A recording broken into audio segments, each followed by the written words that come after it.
Attend, O reader, our tale of wonder. Welcome back to Paper Cuts, everybody.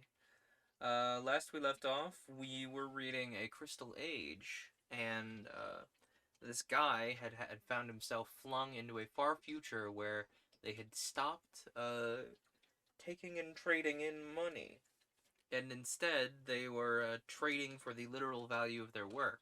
For example, this guy was trading for some clothings of a house, some clothings that would mark him as a member of a specific house, right?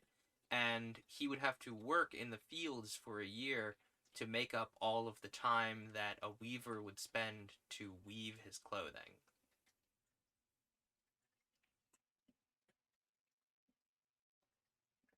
So, you know, basic future stuff. um, oh, what else? Oh yeah, they all think he's very weird because he wears weird clothes. And there's definitely some kind of like tribalistic system going on with these houses. It seems to me. Let's dive into chapter 6. Let's just get right into it. Oh wait, you can see my cursor. Let me fix that. Wait, before we get started. I need to make Calibra not have a cursor on screen.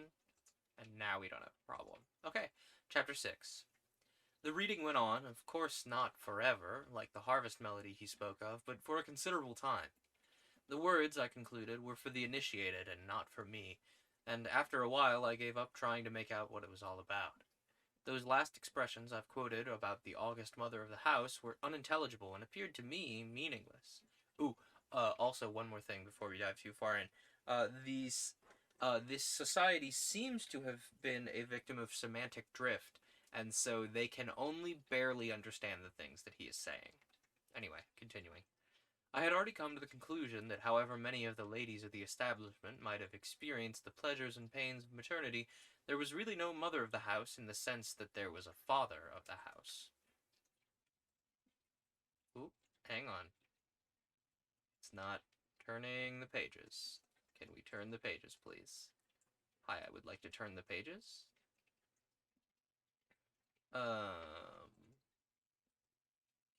Can I turn the page? Oh, there's the button. Anyway, father of the house, that's where we were. That is to say, one possessing authority over the others and calling them all her children indiscriminately. Yet, this mysterious non-existent mother of the house was continually being spoken of, as I found now and afterwards when I listened to the talk around me. After thinking the matter over, I came to the conclusion that mother of the house was merely a convenient fiction, and simply stood for the general sense of the womenfolk, or something of that sort. It was perhaps stupid of me, but the story of Mistreld, who died young, leaving only 8 children, I had regarded as a mere legend or fable of antiquity. To return to the reading, just as I'd been absorbed before in that beautiful book without being able to read it, so now had I listened to the melodious and majestic voice, experiencing a singular pleasure without properly understanding the sense. I remembered now, with a painful feeling of inferiority, that my, oh, dang it. Having trouble with the paging tonight. Let me just use the keyboard instead. I remembered now, with a painful feeling of inferiority, that my thick speech had been remarked on earlier in the day, and I could not think, but compared with the speech of this people, that it was thick. In their rare physical beauty, the color of their eyes, and in their hair, and in their fascinating dress, they'd struck me as being utterly unlike any people ever seen by me. But it was perhaps in this clear, sweet, penetrative voice, which sometimes reminded me of a tender-toned wind instrument, that they most differed from other. Turn the cursor back on, we don't mind seeing it. Contrarian is with its finest from the chat. Actually, I could turn the cursor back on and kind of like mark my place. I'm gonna do that. I like that. Thank you for part of that idea.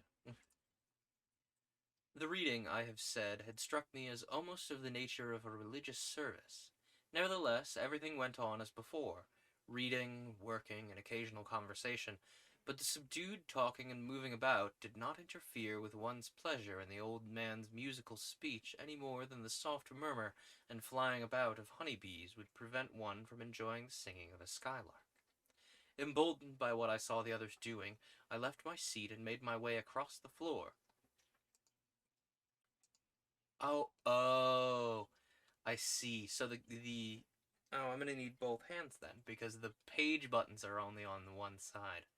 I get it. I understand. Sorry, I changed the equipment and, it changed some settings that I was not expecting to change. Anyway, emboldened by what I saw the others doing, I left my seat and made my way across the floor to Yoletta's side, stealing through the gloom with great caution to avoid making a clatter with those abominable boots. May I sit down near you? Said I with some hesitation, but she encouraged me with a smile and placed a cushion for me. I settled myself down in the most graceful position I could assume, which was not at all graceful, doubling my objectionable legs out of her sight, and then began my trouble, for I was greatly perplexed to know what to say to her. I thought of lawn tennis and archery, Ellen Terry's acting, the Royal Academy exhibition, private theatricals, and 20 other things besides, but they all seemed unsuitable subjects to start conversation with in this case. There was, I began to fear, no common ground on which we could meet and exchange thoughts, or at any rate, words. Then I remembered that ground, common and broad enough, of our human feelings, especially the sweet and important feeling of love. But how was I to lead up to it? The work she engaged with at length suggested an opening, and the opportunity to make a pretty little speech. Your sight must be as good as your eyes are pretty, to enable you to work in such a dim light. Oh, the light is good enough, she answered, taking no notice of the compliment. Besides, this is such easy work, I could do it in the dark. It's very pretty work. May I look at it? She handed the stuff to me, but instead of taking it in the ordinary way, I placed my hand under hers, and holding up cloth and hand together, proceeded to give a minute and prolonged scrutiny to her work. Do you know that I am enjoying two distinct pleasures at one and the same time? One is in seeing your work, the other in holding your hand, and I think the last pleasure even greater than the first. As she made no reply, I added somewhat lamely, May I keep on holding it? Oh, or get an old-school Battlestar Galactica bouncing mouse to follow the text. That'd be fun, actually. I don't know if I could manage that, having like a little bouncing, little bouncing, like, ball to follow the words. Where was I? Karaoke reading with Kuriki. Chat is full of sass tonight. I love it. That would prevent me from working, she answered with the utmost gravity. But you may hold it for a little while. Oh, thank you, I exclaimed, delighted with the privilege, and then, to make the most of my precious little while, I pressed it warmly, whereupon she cried aloud, Oh, Smith, you're squeezing too hard. You hurt my hand. I dropped it instantly in the greatest confusion. Oh, for goodness sake, please do not make such an outcry. You don't know what a hobble you'll get me into. Fortunately, no notice was taken of the exclamation, though it was hard to believe that her words had not been overheard, and presently, recovering from my fright, I apologized for hurting her, and hoped she would forgive me. Speaking of forgive me all, I had my hands full up until right before stream, so I might be a little yawny.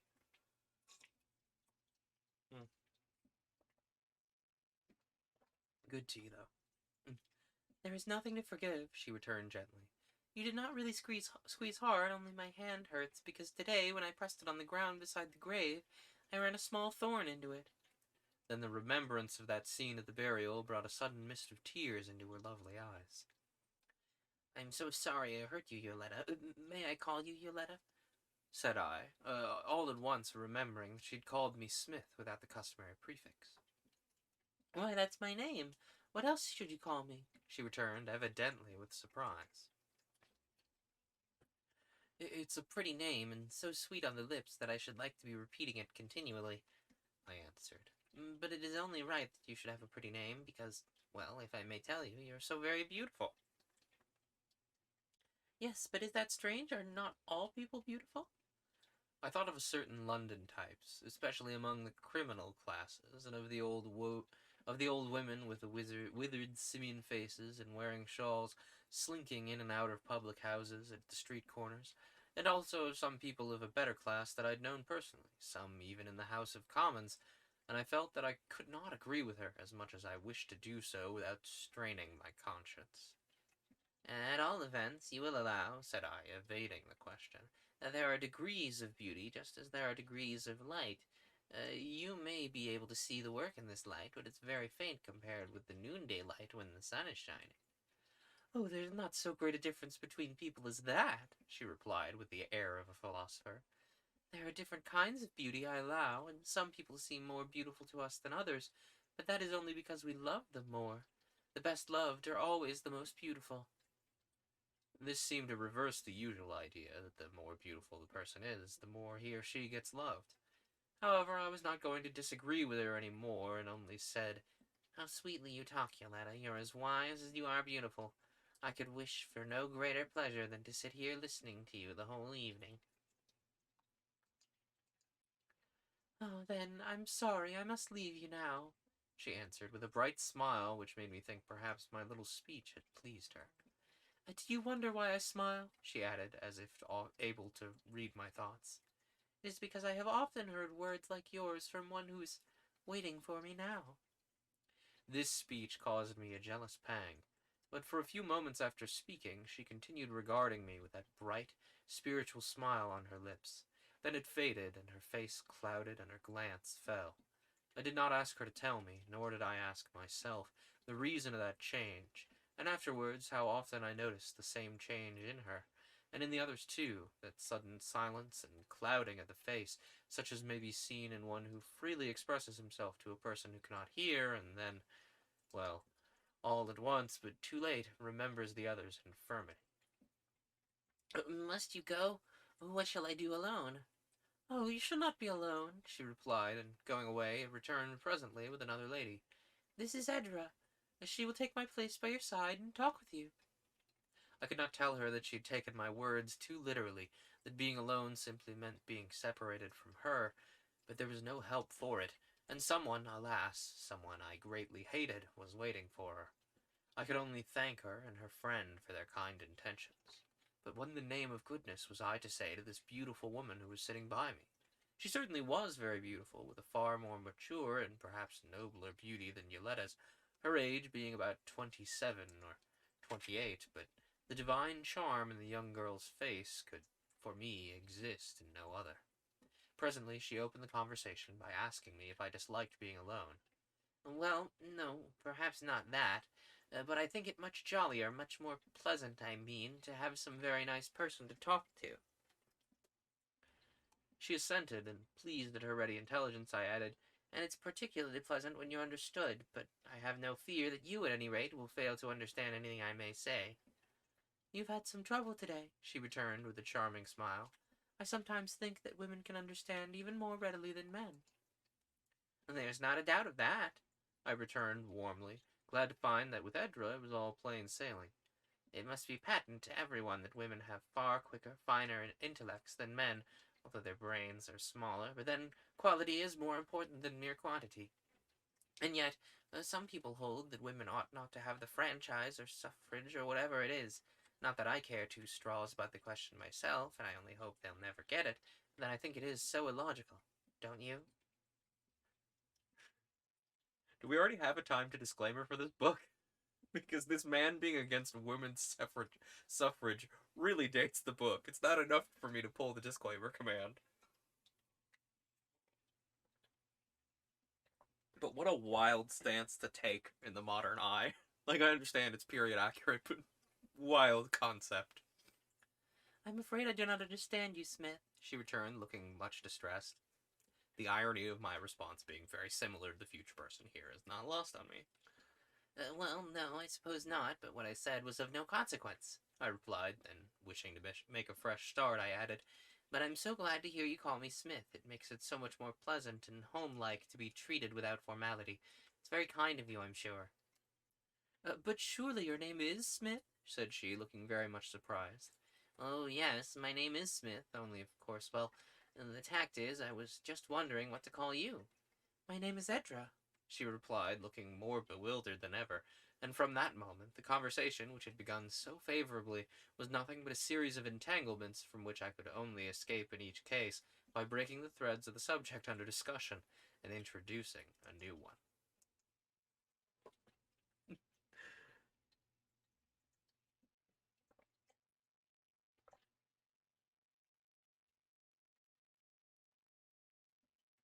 This is something like, as we are getting a little farther into this book, this is immediately reminding me why I love reading like utopia, and especially like obscure utopia novels. Just because there's like such interesting like, oh yes, the world works perfectly in this fashion, and here's why.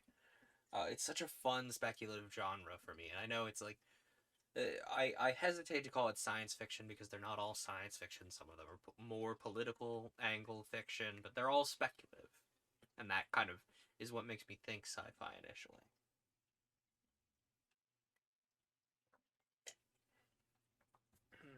One more thing. Let me grab my water because I am already halfway out of tea. Speaking of utopia and what I just did there, every time I adjust my shirt and or pants when I get up, I think of Star Trek. Because on Next Generation they had like those spandex tops, right? And they kept having to do this to get it to sit right. And so I think of that every time I get up and adjust my clothes. Anyway, let's have ourselves one more sip here and dive into chapter 7, shall we? The moment of retiring, to which I'd been looking forward with considerable interest as one likely to bring fresh surprises, arrived at last. It brought only extreme discomfort. I was conducted, without a flat candlestick, along an obscure passage, then at right angles with the first, a second, broader, lighter passage, leading past a great many doors placed near together.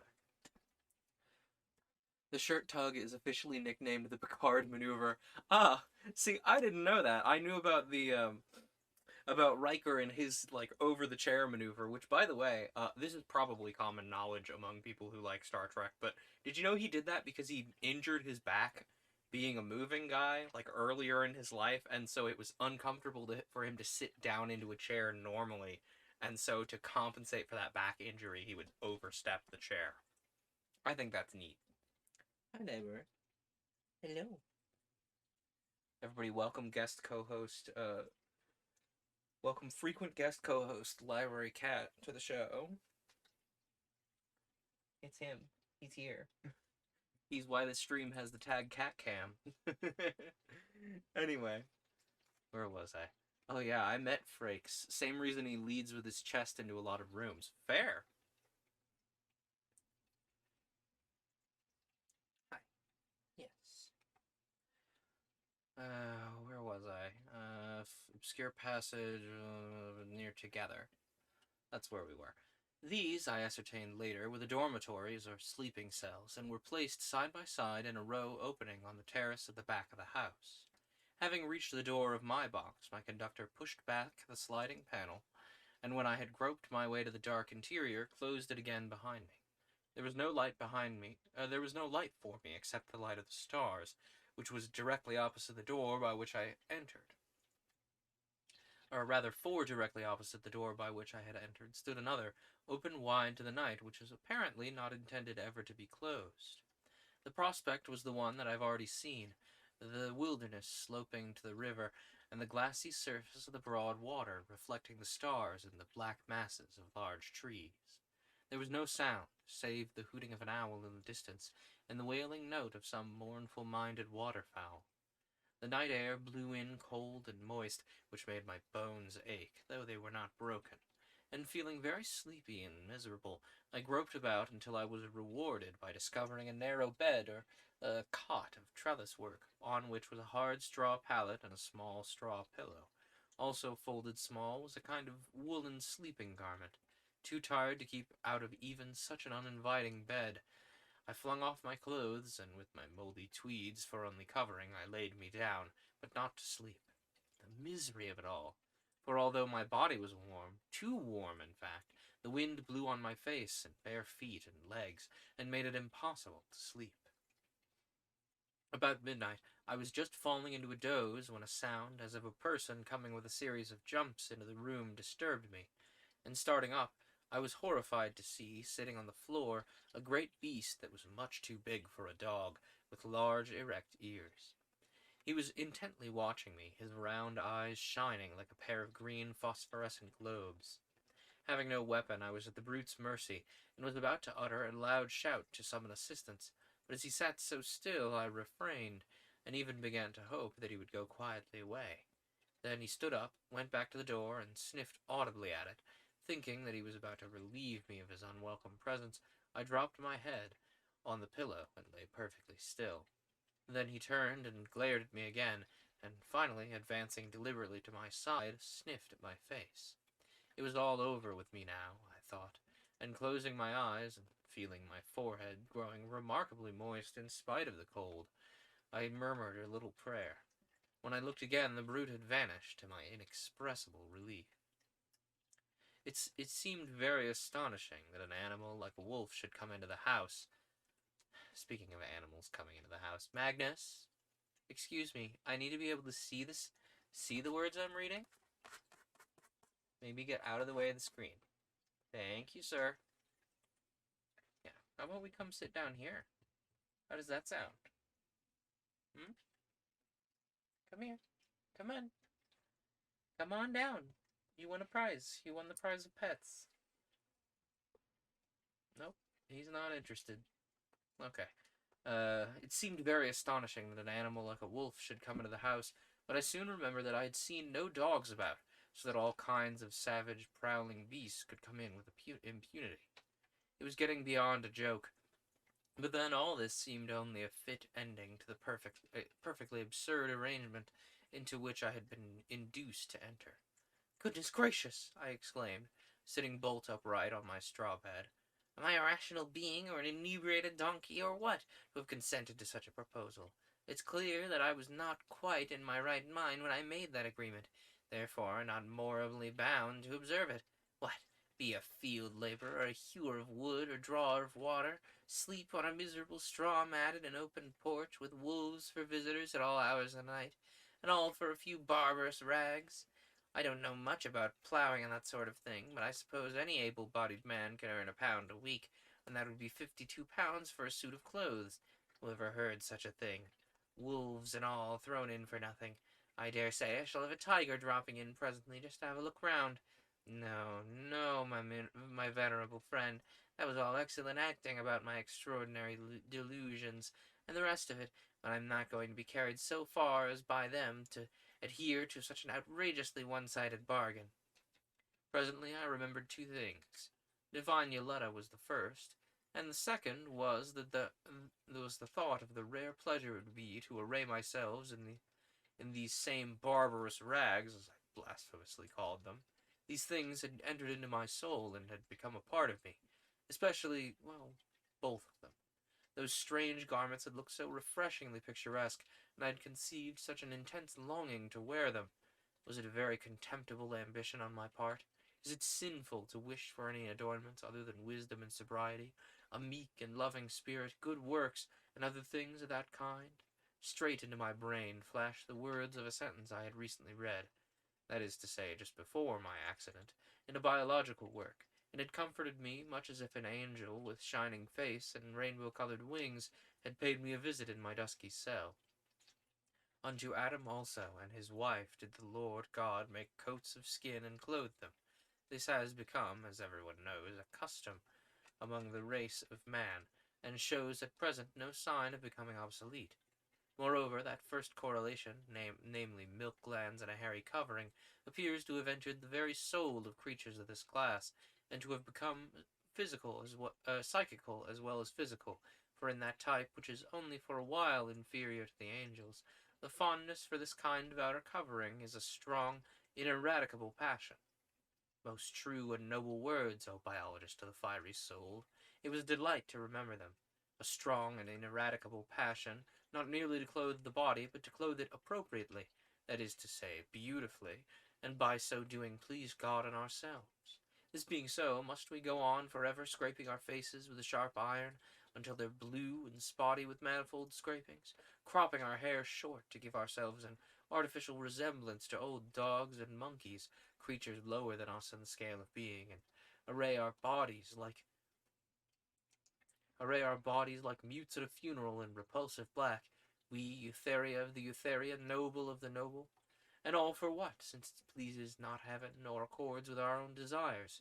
For the sake of respectability, perhaps, whatever that may mean. Oh, then a million curses take it. Respectability, I mean. May it sink into the bottomless pit, and the smoke of its torment ascend forever and ever. And having thus, by taking thought, brought my mind to this temper, I once more finally determined to have the clothes, and religiously to observe the compact. It made me quite happy to end it in this way. The hard bed, the cold night wind blowing on me, my wolfish visitor, they were all forgotten. Once more I gave loose to my imagination, and saw myself, clothed in my right mind, sitting at Yoletta's feet, learning the mystery of that sweet, tranquil life from her precious lips. A whole year was mine in which to love her, and with her gentle heart. But her hand, oh, that was another matter. What had I to give in return for such a boon as that? Only that strength concerning which my venerable host had spoken somewhat encouragingly. He had also been so good as to mention my skill, but I could scarcely trade on that. And if a whole year's labor was only sufficient to pay for a suit of clothing, how many years of toil would be required to win Yoletta's hand? Naturally, at this juncture, I began to draw a parallel between my case and that of an ancient historical personage whose name is familiar to most. History repeats itself, with variations after all. Jacob, namely Smith, cometh to the well of Haran. He taketh acquaintance of Rachel, here called Yoletta, and Jacob kisses Rachel, and lifts up his voice and wept. That is a touch of nature I can thoroughly appreciate. The kissing, I mean. But why he wept I cannot tell, unless it was because he was not an Englishman. And Jacob told Rachel that he was her father's brother. I am glad to have no such startling piece of information to give to the object of my affections. We're not even distant relations, and her age being, say, 15, and mine 21, we are so far well suited to one another, according to my notions. Smith covenanted for Yoletta, and said, I will serve thee 7 years for Yoletta, thy younger daughter. And the old gentleman answered, Abide with me, for I would rather you should have her than some other person. Now I wonder whether the matter will be complicated with Leah, that is, Idra? Leah was considerably older than Rachel, and like Edra, tender-eyed. I did not aspire or desire to marry both, especially if I should, like Jacob, have to begin with the wrong one, however tender-eyed, but for divine Yoletta I could serve 7 years, yea, and 14 if it comes to it.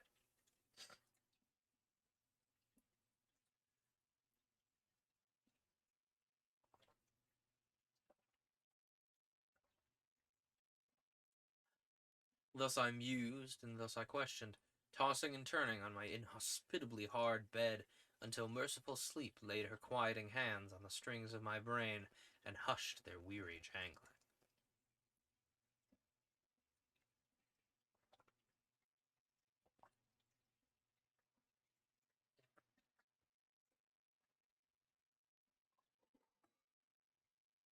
Oh,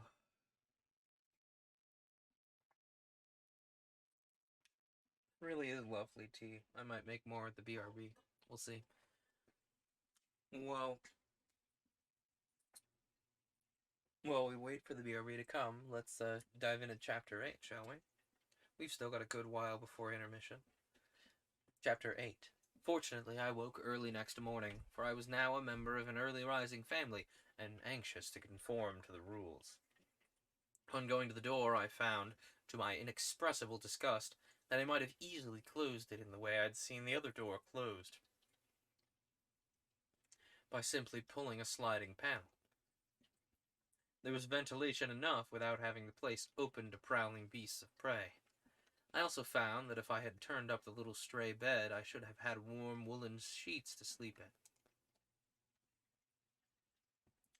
Icon form. I conform. Yeah, that's the brain that's happening right here. Anyway, woolen sheets, that's where we were. I resolved to say nothing about my nocturnal visitor, not wishing to begin the day by furnishing fresh instances of what might seem like crass stupidity on my part. While occupied with these matters, I began to hear people moving about and talking on the terrace, and peeping out, I beheld a curious and interesting spectacle. Down the broad steps leading to the water, the people of the house were hurrying and flinging themselves like agile, startled frogs on the bosom of the stream. There, in the midst of his family, my venerable host was already disporting himself, his long silvery beard and hair floating like a foam on the waves of his own creating. And presently, from other sleeping rooms on a line with mine, shot forth new bewitching forms, each sparsely clothed in a slender clinging garment, which concealed no beauteous curve beneath, and nimbly running and leaping down the slope, they quickly joined the masculine bathers. Looking about, I soon found a pretty thing in which to array myself, and quickly started after the others, risking my neck in my desire to imitate the new mode of motion I'd just witnessed. The water was delightfully cool and refreshing, and the company very agreeable, ladies and gentlemen all swimming and diving about together with the unconventional freedom and grace of a company of grebes. Ah, Agile Startled Frogs is the name of my mosh pit. Agile Startled Frogs would not be a bad song title for a metal album, honestly. Bringing back the album bit, there's another song title for that album that we've been building out of paper cuts. Agile Startled Frogs. Anyway, after dressing, we assembled in the eating room or portico where we had supped, just when the red disk of the sun was showing itself above the horizon, kindling the clouds with yellow flame and filling the green world with new light. I felt happy and strong that morning, very able and willing to work in the fields, and better than all, very hopeful about that affair of the heart. Happiness, however, is seldom perfect, and in the clear, tender morning light, I could not help contrasting my own repulsively ugly garments with the bright and beautiful ones that were worn by the others, which seemed to harmonize so well with their fresh, happy morning mood. I also missed the fragrant cup of coffee, the streaky rasher from the dear familiar pig, and, after breakfast, the well-flavored cigar, but these lesser drawbacks were soon forgotten. After the meal, a small closed basket was handed to me, and one of the young men led me out a little distance from the house, then pointing to a belt of wood about a mile away, told me to walk towards it until I came to a plowed field on the slope of a valley, where I could do some plowing. Before leaving me, he took from his own person a metal dog whistle with a string attached and hung it round my neck, but without explaining its use. Basket in hand, I went away over the dewy grass, whistling light-heartedly, and after a half an hour's walk found the spot indicated, where about an acre and a half of land had been recently turned. There also, lying in the furrow, I found the plough, an implement I knew very little about. This particular plough, however, appeared to be a simple, primitive thing, consisting of a long beam of wood with an upright pole to guide it, a metal share in the center, going off to one side, balanced on the other by a couple of small wheels. And there were also some long ropes attached to a cross stick at the end of the beam. There being no horses or bullocks to do the work, and being unable to draw the plough myself as well as guide it, I sat down leisurely to examine the contents of my basket, which, I found, consisted of brown bread, dried fruit, and a stone bottle of milk. Then, not knowing what else to do, I began to amuse myself by blowing on the whistle, and emitted a most shrill and piercing sound, which very soon produced an unexpected effect. Two noble-looking horses, resembling those that I'd seen the day before, came galloping toward me as if in response to the sound that I'd made. Approaching swiftly to within 50 yards, they stood still, staring and snorting as if alarmed or astonished, after which they swept round me 3 or 4 times, neighing in a sharp, ringing manner, and finally, after having exhausted their superfluous energy, they walked to the plough and placed themselves deliberately before it. It looked as if these animals had come at my call to do the work. I therefore approached them with more than needful caution, using many soothing, conciliatory sounds and words the whole while, and after a little further study discovered how to adjust the ropes to them. There were no blinkers nor reins, nor did these superb animals seem to think any were wanted, but after I had taken the pole in my hand and said, "Gee up, Dobbin," in a tone of command, followed by some inarticulate clicks with the tongue, they rewarded me. They rewarded me with a disconcerting stare, then began dragging the plow. As long as I held the pole straight, the share cut its way evenly through the mold, but occasionally, owing to my inadvertence, it would go off at a tangent or a curve quite out of the ground, and whenever this happened, the horses would stop, turn round, and stare at me, then touching their noses together to seem to exchange ideas on the subject. When the first furrow was finished, they did not double back as I expected, but went straight away to a distance of 30 yards, then, turning, marched back, cutting a fresh furrow parallel with the first, and as straight as a line. Then they returned to the original starting point and cut another, then to the new furrow, and so on progressively. All this seemed very wonderful to me, giving the impression that I'd been a skillful plowman all my life, without knowing it. It was interesting work, and I was also amused to see the little birds that came in numbers from the wood to devour the worms in the fresh-turned mold. For between their fear of me and their desire to get the worms, they were in a highly perplexed state, and generally confined their operations to one end of the furrow, while I was away at the other. The space the horses had marked out for themselves was plowed up in due time, whereupon they marched off and made a fresh furrow as before, where there was nothing to guide them. And then so the work went on, agreeably, for some hours, until I felt myself growing desperately hungry. Sitting down on the beam of the plow, I opened my basket and discussed the homely fare with a keen appetite. After finishing the food, I resumed work again, but not as cheerfully as at first. I began to feel a little stiff and tired, and the immense quantity of mold adhering to my boots made it heavy walking. Moreover, the novelty had now worn off. The horses also did not work as smoothly as at the commencement. They seemed to have something on their minds, for at the end of every furrow they would turn and stare at me in the most exasperating manner. "Phew!" I ejaculated, as I stood wiping the honest sweat from my face with my moldy, ancient, and extremely dirty pocket handkerchief. 364 days of this sort of thing's a rather long price to pay for a suit of clothes. While standing there, I saw an animal coming swiftly toward me. While standing there, I saw an animal coming swiftly toward me from the direction of the forest, bounding along over the earth with a speed like that of a greyhound, a huge, fierce-looking brute, and when close to me I felt concerned, or convinced even, that it was an animal of the same kind as the one I'd seen during the night. Before I'd made up my mind what to do, he was within a few yards of me, and then, coming to a sudden halt, he sat down on his haunches and gravely watched me. Calling to mind some things I had heard about the terrifying effect of the human eye on royal tigers and other savage beasts, I gazed steadily at him, and then almost lost my fear in admiration of his beauty.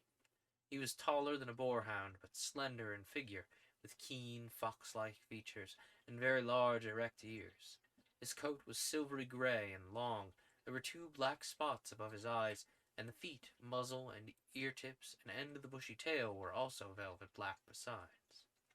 After watching me quietly for 2 or 3 minutes, he started up, and much to my relief trotted away toward the wood, but after going about 50 yards he looked back, and seeing me still gazing after him, wheeled round and rushed at me, and when quite close uttered a sound like a ringing metallic yelp, after which he once more bounded away, and disappeared from sight.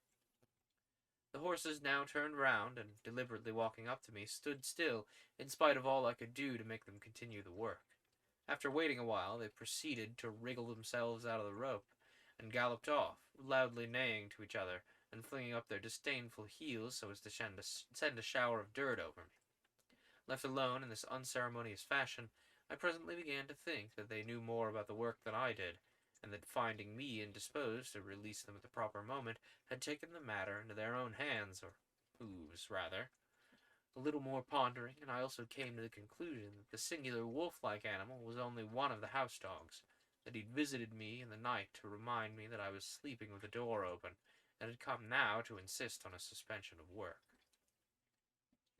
Glad at having discovered all these things without displaying my ignorance by asking questions, I took up my basket and started home.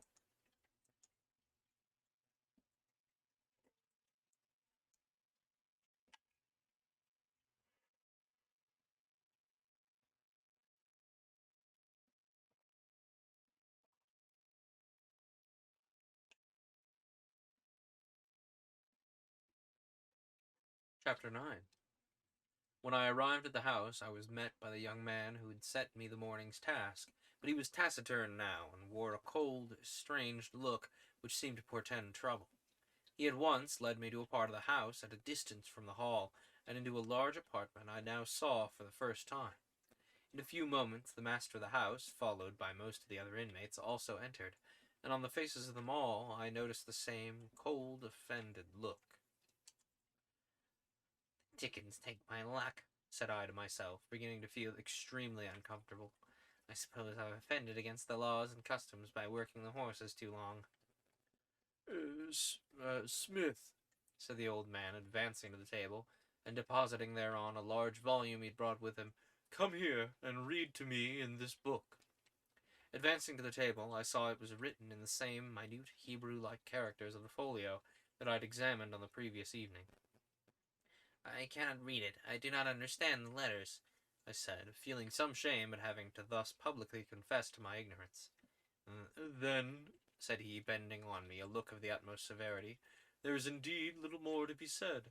Nevertheless, we take into account the confused state of your intellect yesterday, and judge you leniently, and let us hope that the pangs of an outraged conscience will be more painful to you than the light punishment I am about to inflict for so detestable a crime." I now concluded that I'd offended by squeezing Yoletta's hand, and had been told to read from the book merely to make myself acquainted with the pains and penalties attendant on such an indiscretion, for to call it a detestable crime seemed to me a very great abuse of language. "If I have offended," was my answer, delivered with little humility, "I can only plead my ignorance of the customs of the house." "No man," he returned with increased severity, "is so ignorant as to not know right from wrong. Had the matter come to my knowledge sooner, I should have said, 'Depart from us, for your continued presence in this house offends us, but we've made a compact with you, and until the year expires we must suffer you. For the space of 60 days you must dwell apart from us, never leaving the room, where each day a task will be assigned to you, and subsisting on bread and water only. Let us hope that in this period of solitude and silence you will sufficiently repent your crime, and rejoin us afterwards with a changed heart, for all offences must be forgiven a man, but it is impossible to forgive a lie." "A lie? I have told no lie." "This," he said with an access of wrath, "is an aggravation of your former offence. It is an even worse offence than the first, and must be dealt with separately when the 60 days have expired." "Are you then going to condemn me without hearing me speak, or telling me anything about it? What lie have I told?"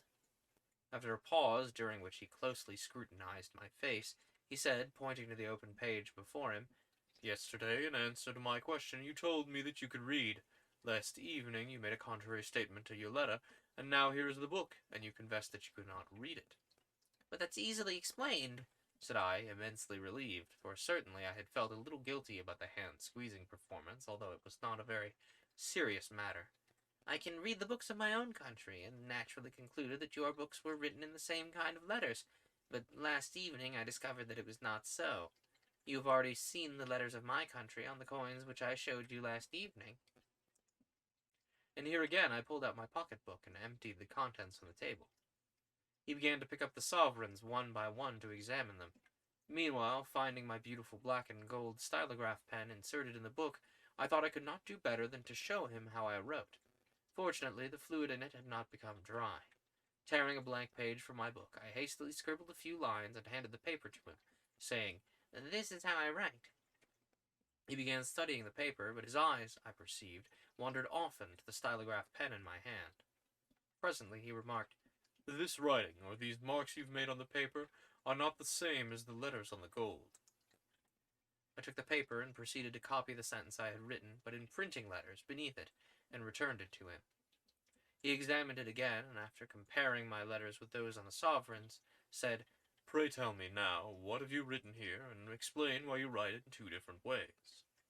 I told him, as well as I could, why letters of one form were used to stamp on gold and other substances, and of a different form for writing. Then, with a modest blush, I read the words of the sentence. "In different parts of the world, men have different customs, and write different letters, but alike to all men in all places, a lie is hateful." "Smith, he said, addressing me in an impressive manner, but happily not to charge me with a third and bigger lie. I have lived long in the world, and the knowledge that others possess concerning it is mine also. It is common knowledge that in the hotter and colder regions men are compelled to live differently owing to the conditions that they're placed in, but we know that everywhere they have the same law of right and wrong inscribed on the heart, and as you have said, hate a lie. Also that they all speak the same language, and until this moment I also believe they wrote in similar characters. You, however, have now succeeded in convincing me that this is not the case, that in some obscure valley cut off from all intercourse by inaccessible mountains, or in some small unknown island of the sea, a people may exist. Did you not tell me that you came from an island? Yes, my home was on an island. So I imagined.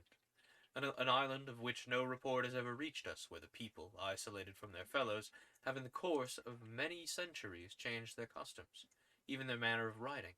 Although I had seen these gold pieces, I did not understand, or did not realize that such a human family existed.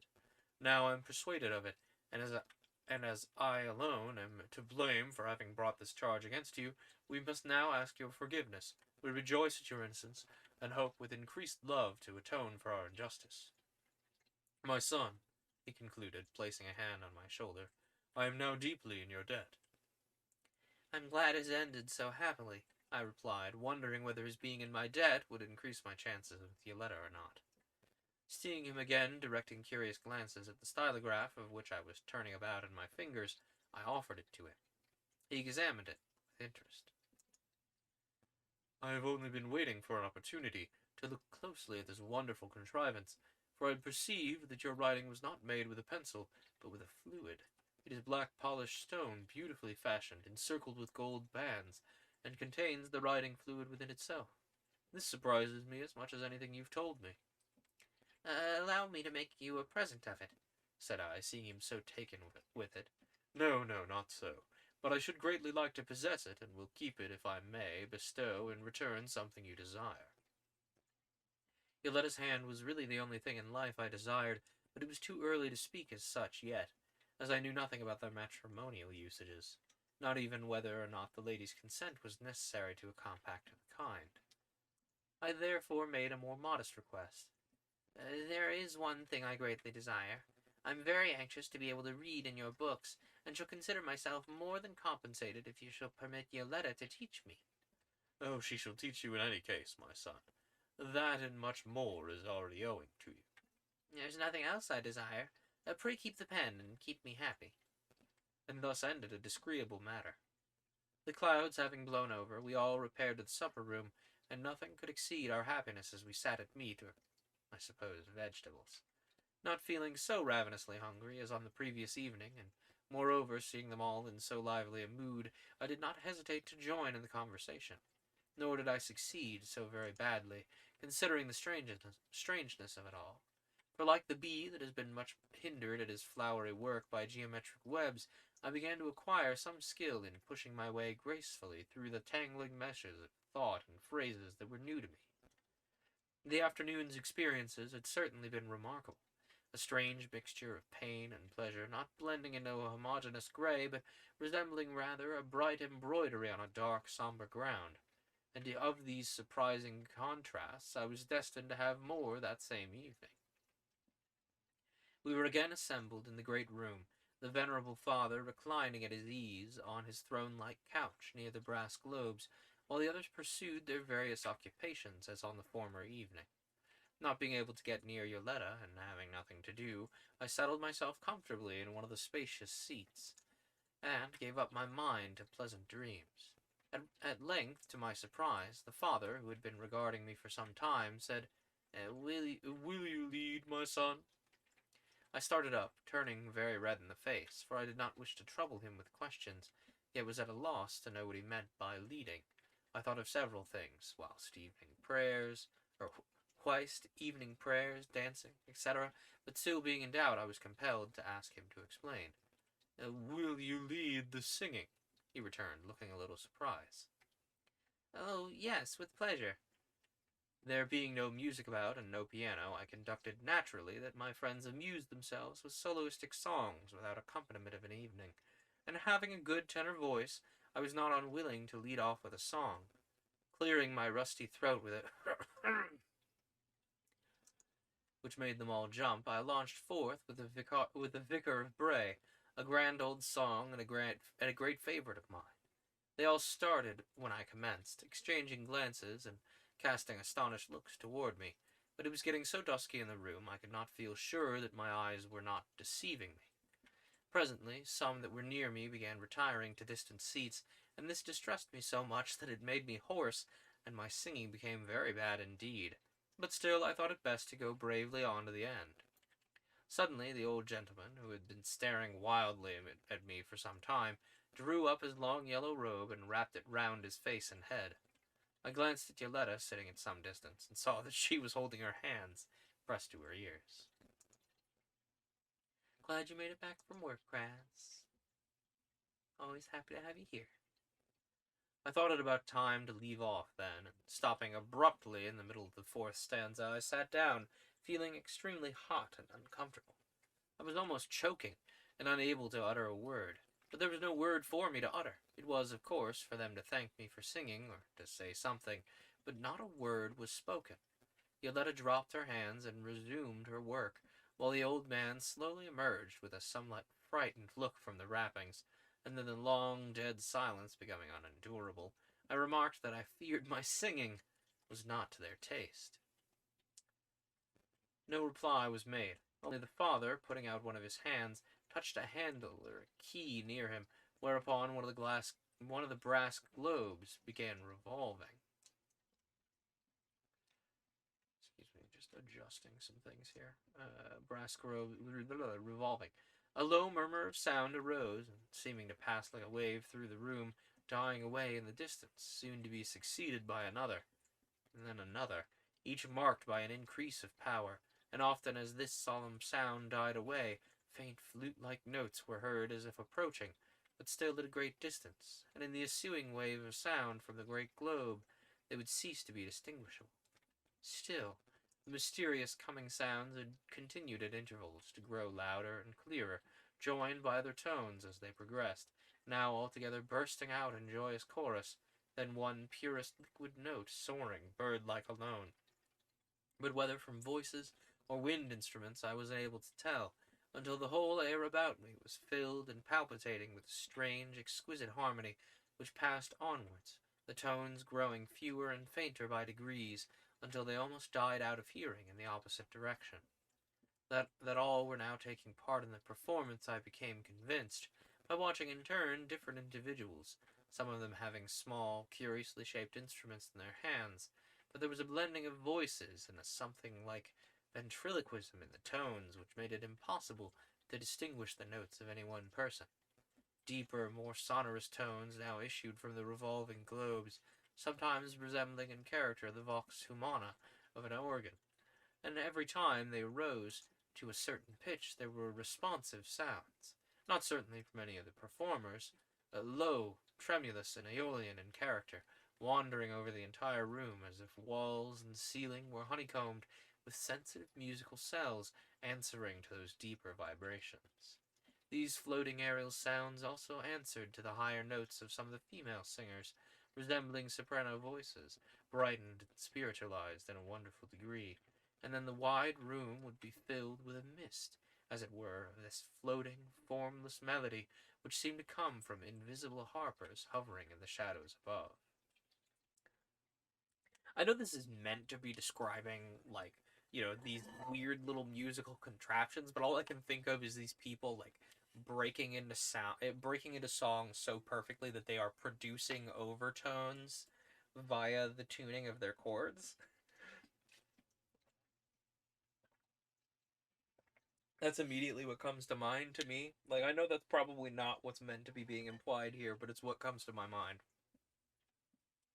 Lying back on my couch, listening with closed eyes to this mysterious, soul-stirring concert, I was affected to tears, and almost feared that I had been snatched away into some supramundane religion, or supramundane region inhabited by beings of an angelic or half-angelic order, feared, I say, for with this new love in my heart, no Elysium or starry abode could compare with this green earth for a dwelling place. But when I remembered my own brutal Bull of Bashan performance, my face there in the dark was on fire with shame, and I cursed the ignorant, presumptuous folly that I'd been guilty of in roaring out that abominable Vicar of Bray ballad, which had now become as hateful to me as my trousers or my boots. The composer of that song, the writer of the words, and its subject, the double-faced vicar himself, presented themselves to my mind as the three most damnable beings that ever existed. The devil take my luck, I muttered, grinding my teeth with impotent anger, for it seemed such hard lines, just when I'd succeeded in getting into favor, to go and spoil it all in that unhappy way. Now that I'd become acquainted with their style of singing, the supposed fib about which there'd been such a bother seemed a very venial offense compared with my attempt to lead the singing. Nevertheless, when the concert was over, not a word was said on the subject by anyone, though I had quite expected to be taken at once to the magisterial chamber to hear some dreadful sentence passed on to me. And when, before retiring, anxious to propitiate my host, I began to express regret for having inflicted pain on them by attempting to sing, the venerable gentleman raised his hands deprecatingly, and begged me to say no more about it. Painful subjects were best forgotten. No doubt, when you were lying there buried among the hills, you swallowed a large amount of earth and gravel in your efforts to breathe, and have not yet freed your lungs from it. That was the most charitable view he could take of the matter, and I was thankful that no worse result followed.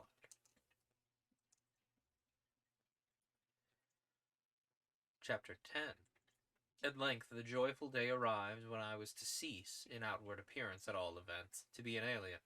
For returning at noon from the fields, upon entering my cell I beheld my beautiful new garments, 2 complete suits, besides underwear, one the most soberly colored, intended for only the working hours.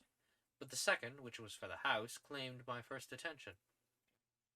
Trembling with eagerness, I flung off the old tweeds, the cracked boots, and other vestiges of a civilization which they had perhaps survived, and soon found that I had been measured with faultless accuracy, for everything, down to the shoes, fitted to a perfection. Green was the prevailing or ground tint, a soft sap green, the pattern on it, which was very beautiful, being a somewhat obscure red, inclining to purple. My delight culminated when I drew on the hose, which had, like those worn by the others, a curious design, evidently borrowed from the skin of some snake. The ground color was light green, almost citron yellow, in fact, and the pattern a bright maroon red with bronze reflections. I had no sooner arrayed myself than, with a flushed face and palpitating heart, I flew to exhibit myself to my friends, and found them assembled and waiting to see and admire the result of their work. The pleasure I saw reflected in their transparent faces increased my happiness 100-fold, and I quite astonished them with the torrent of eloquence in which I expressed my overflowing gratitude. Now tell me one secret, I exclaimed, when the excitement began to abate a little. Why is green the principal color in my clothes, when no other person in the house wears more than a very little of it? I had no sooner spoken than I heartily wished that I had held my peace, for it all at once occurred to me that green was perhaps the color for an alien or mere hireling, in which light they perhaps regarded me. "Oh, Smith, can you not guess so simple a thing?" said Edra, placing her white hands on my shoulders and smiling straight into my face. How beautiful she looked, standing there, with her eyes so near to mine. "Tell me why, Edra," I said, still with a lingering apprehension. Why, look at the color of my eyes and skin. Would this green tint be suitable for me to wear?" "Oh, that's the reason," cried I, immensely relieved. "I think, Edra, you would look very beautiful in any color that's on the earth, or in the rainbow above the earth, but am I so different from you all?" "Oh, yes, quite different, if you never looked at yourself. Your skin, it's whiter and redder. Your hair has a very different color. It will look better when it grows long, I think. And your eyes, do you not know that they never change? For when we look at you closely, they are still blue-gray and not green." "No, I wish they were. Now I shall value my clothes 100 times more, since you've taken such pains to make them, well, what shall I say, harmonize, I suppose, with the peculiar color of my mug. Dash it all, I'm blundering again. I mean, don't you know? Edra laughed and gave it up. Then we all laughed, for evidently my blundering did not so much matter, since I'd shed my outer integument, and come forth like a snake, with a divided tail, in a brand new skin.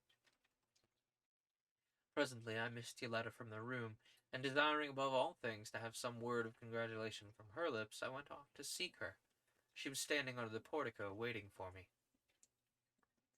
"Come along," she said, and proceeded to lead me into the music room, where we sat down on one of the couches close to the dais. There she produced some large white tablets and red chalk pencils or crayons. "Now, Smith, I'm going to begin teaching you," said she, with the grave air of a young schoolmistress. "And every afternoon, when your work is done, you must come to me here." "I hope I'm very stupid that it'll take me a long time to learn." "Oh," she laughed, "you think it will be so pleasant sitting by me here? I'm glad you think that, but if you prefer me for a teacher, you must not try to be stupid, because if you do, I shall ask someone else to come take my place." "Would you really do that, Yoletta?" "Yes. Shall I tell you why? Because I have a quick, impatient temper. Everything wrong I've ever done, for which I've been punished, has been through my hasty temper." "And have you ever undergone that sad punishment of being shut up by yourself for many days, Yoletta?" "Yes, often. What other punishment is there? Oh, I hope it never happens again, because I think, well, I know that I suffer more than anyone can imagine. To tread on the grass, to feel the sun and wind on my face, to see the earth and sky and animals, this is like life to me. When I'm shut up alone, every day seems, oh, a year at least." She did not know how much dearer this confession of one little human weakness made her seem to me. "Come, let us begin. I waited for your new clothes to be finished. We must make up for lost time." Frequent guest star Magnus, here to make sure I'm reading correctly. Oh, yeah, we gotta make sure everything's just so. Ooh.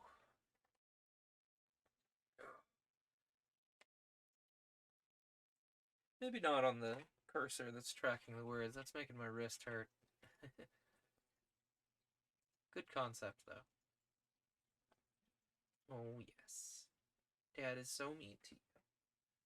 Where was I? But do you know, Yoletta, that you have not said anything about them? Do I look nice? Will you like me any better now? Yes, much better. You were a poor caterpillar before. I liked you a little because I knew what a pretty butterfly you'd be in time. I helped to make your wings. Now listen." For 2 hours she taught me, making her red letters or marks, which I copied on my tablet, and explaining them to me. At the conclusion of the lesson, I had got a general idea that the writing was to a great extent phonographic, and that I was in for rather a tough job.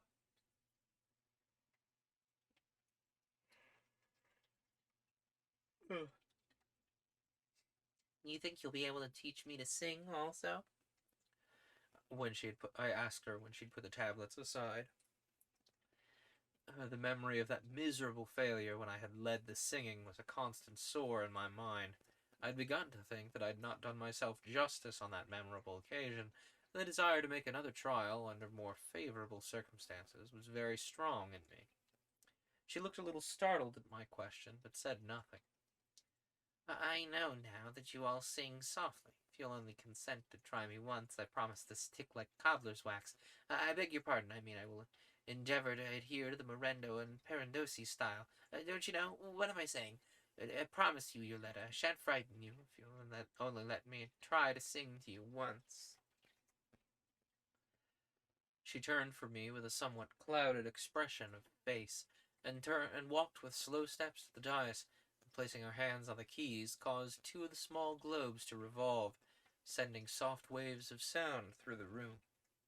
I advanced toward her, but she raised her hand. Apprehensively.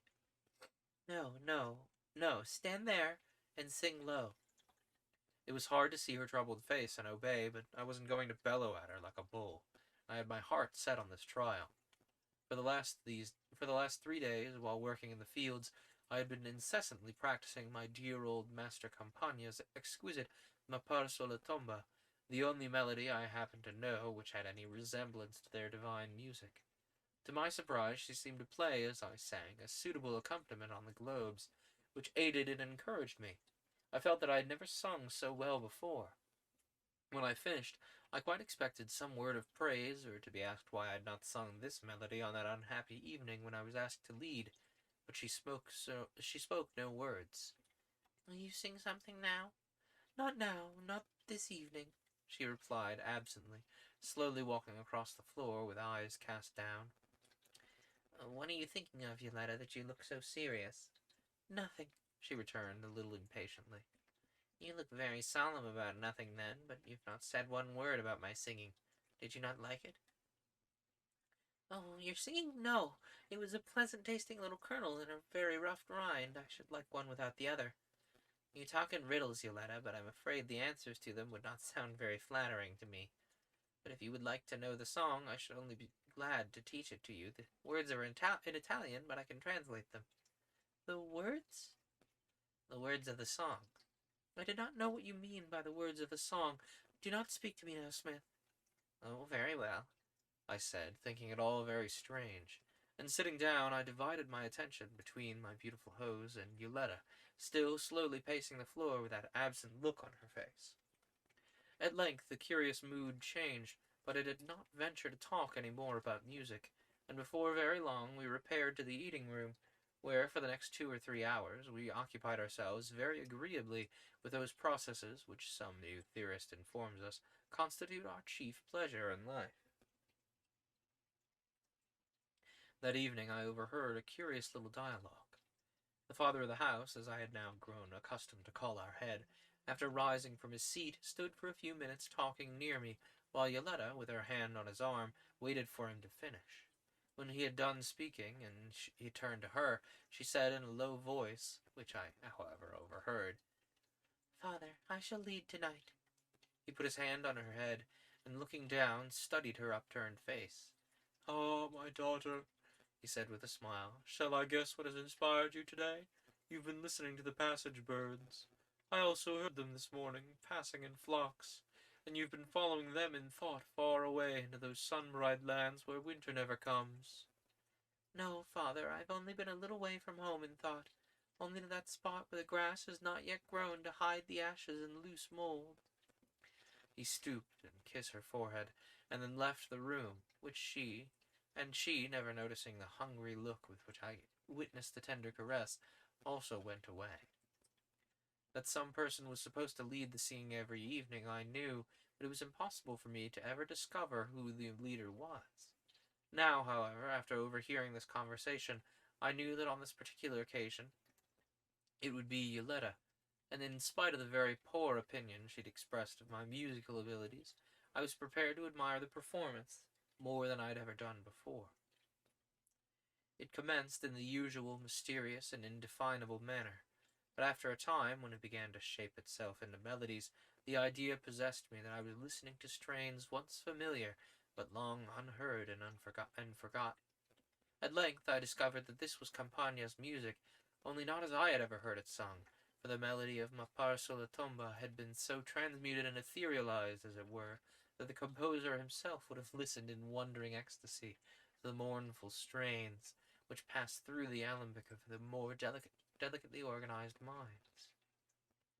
Listening, I remembered with an unaccountable feeling of sadness the poor Campagna had recently died in London, and almost at the same moment there came to me a remembrance of my beloved mother, whose early death was my first great grief in boyhood. All the songs I had ever heard her sing came back to me, ringing in my mind with a wonderful joy, but ever ending in a strange funereal sadness. And not only my mother, but many a dear one besides returned in beauty from the dust that appeared to be present, white-haired old men who had spoken treasured words to me in bygone years, schoolfellows and other boyish friends and companions, and men, too, in the prime of life, whose premature death in this or that far-off region of the world, or region of the worldwide English Empire, I had heard from time to time. They came back to me until the whole room seemed filled with a pale, shadowy procession moving past me at the sound of that mysterious melody. Hang on just a moment, I need to write that down, because I need to know how the tune sounds now. This being Italian, I may have the ability to show you.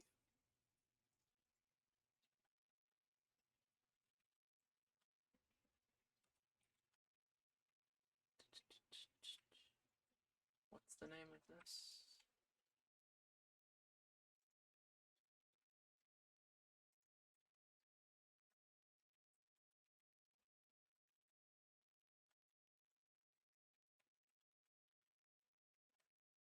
Okay, don't worry, I just needed to put that in chat for myself, because I need to hear this and see if I can give you any pieces of it.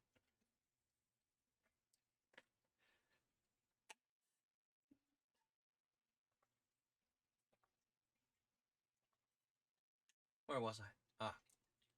Through all the evening it came back, in 100 bewildering disguises, filling me with a melancholy infinitely precious, which was as yet almost more than my heart could bear. Again and yet again that despairing ah-me fell like a long suttering sob from the revolving globes, and from voices far and near, to be taken up and borne yet further away by far-off dying sounds, yet again responded by nearer, clearer voices, in tones which seemed wrung from the depths of some divine despair, then to pass away, but not wholly pass, for all the hidden cells were stirred, and the vibrating air, like the mysterious invisible hands, swept the suspended strings, until the exquisite bliss and pain of it made me tremble and shed tears, as I sat there in the dark, wondering, as men will wonder at such moments, what this tempest of the soul which music wakes in us can mean, whether it is merely a growth of this our earth life, or something added, a divine hunger of the heart which is part of our immortality. Okay, I think we've got time for chapter 11 before we break for intermission.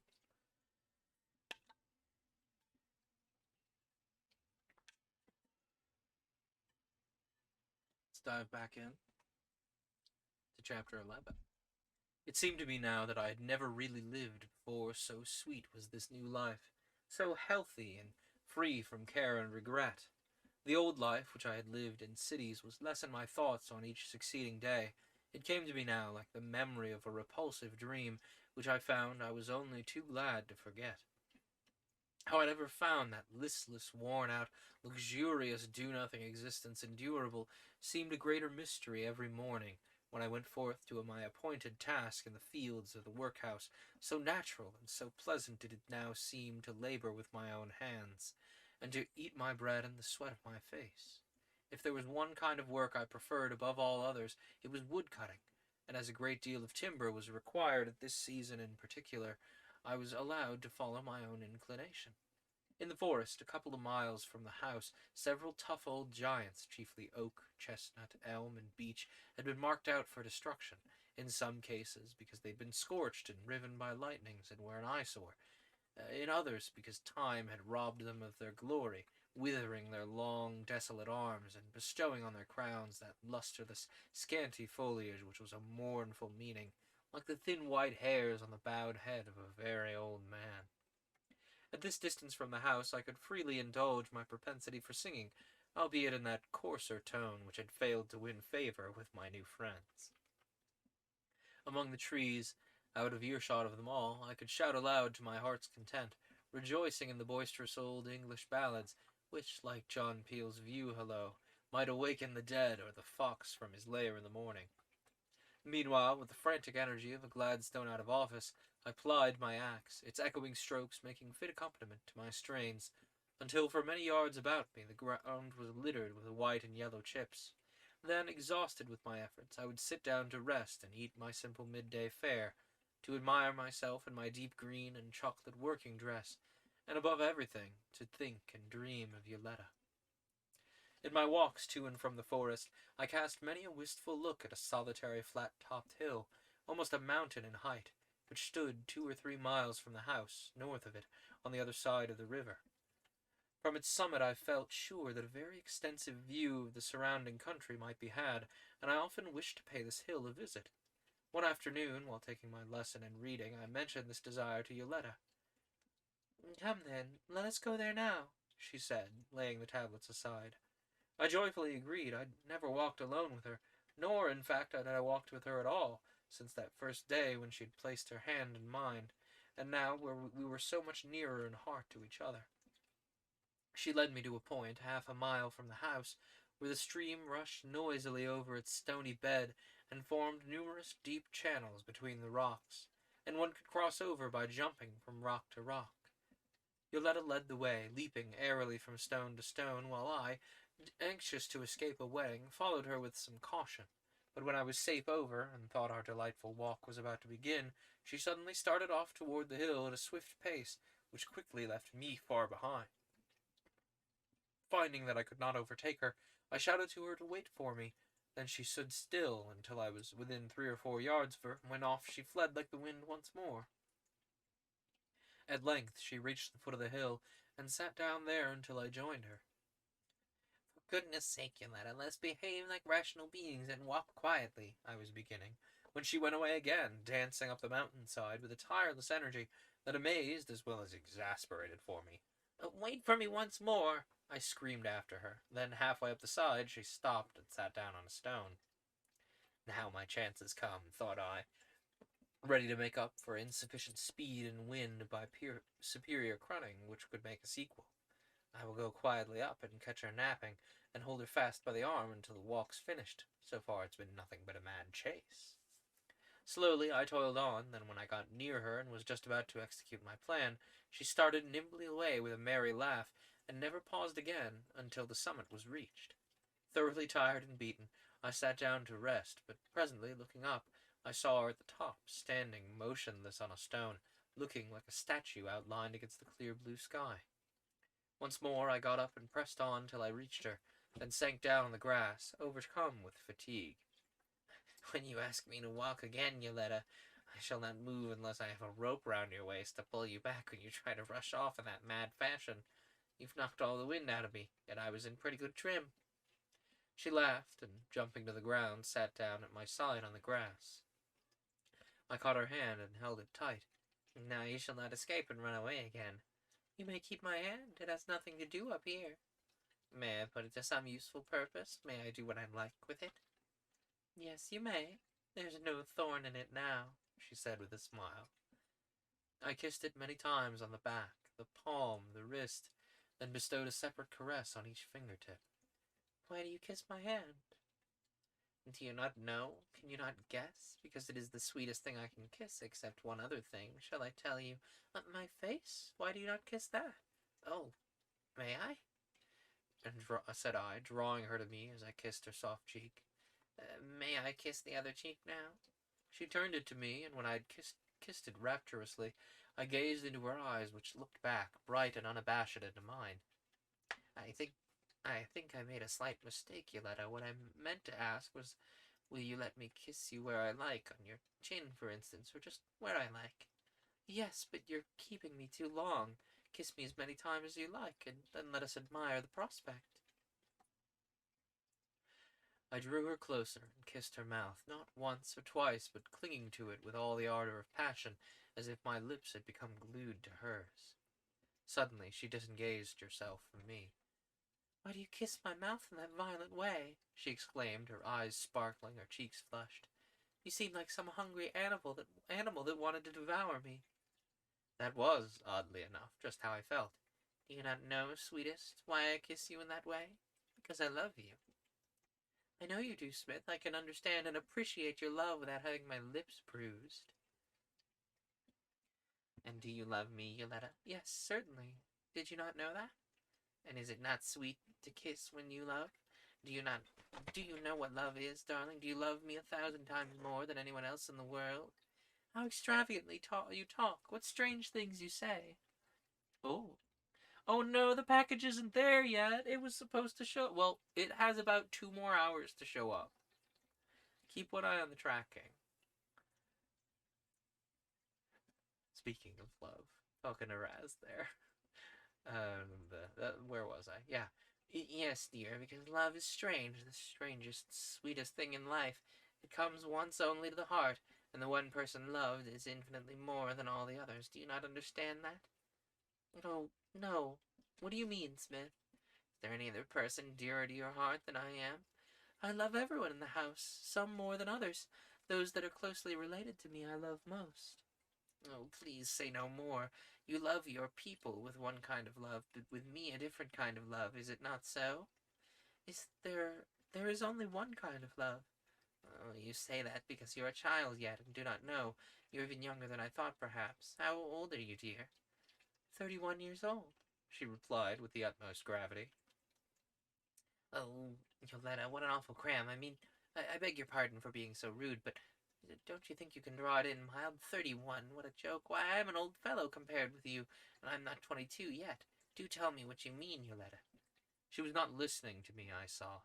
She'd risen from the grass and seated herself again on the stone. For only answer to my question, she had pointed to the west with her hand, saying, Look there, Smith. I stood up and looked. The sun was near the horizon now, and partially concealed by low clouds which were beginning to form, gray and tinged with purple and red, but their misty edges burned with an intense yellow flame. Above, the sky was clear as blue glass, barred with pale yellow rays, shot forth by the sinking sun, and resembling the spokes of an immense celestial wheel reaching to the zenith. The billowy earth, with its forests and deep green and many-colored autumnal foliage, stretched far before us, here in shadow and there flushed with rich light, while the mountain range, looming near and stupendous on our right, had changed its color from dark blue to violet. The doubts and fears agitating my heart made me indifferent to the surpassing beauty of the scene. I turned impatiently from it to gaze again on her graceful figure, girlish still in its slim proportions, but her face, flushed with sunlight and crowned with its dark shining hair, seemed to me like the face of one of the immortals.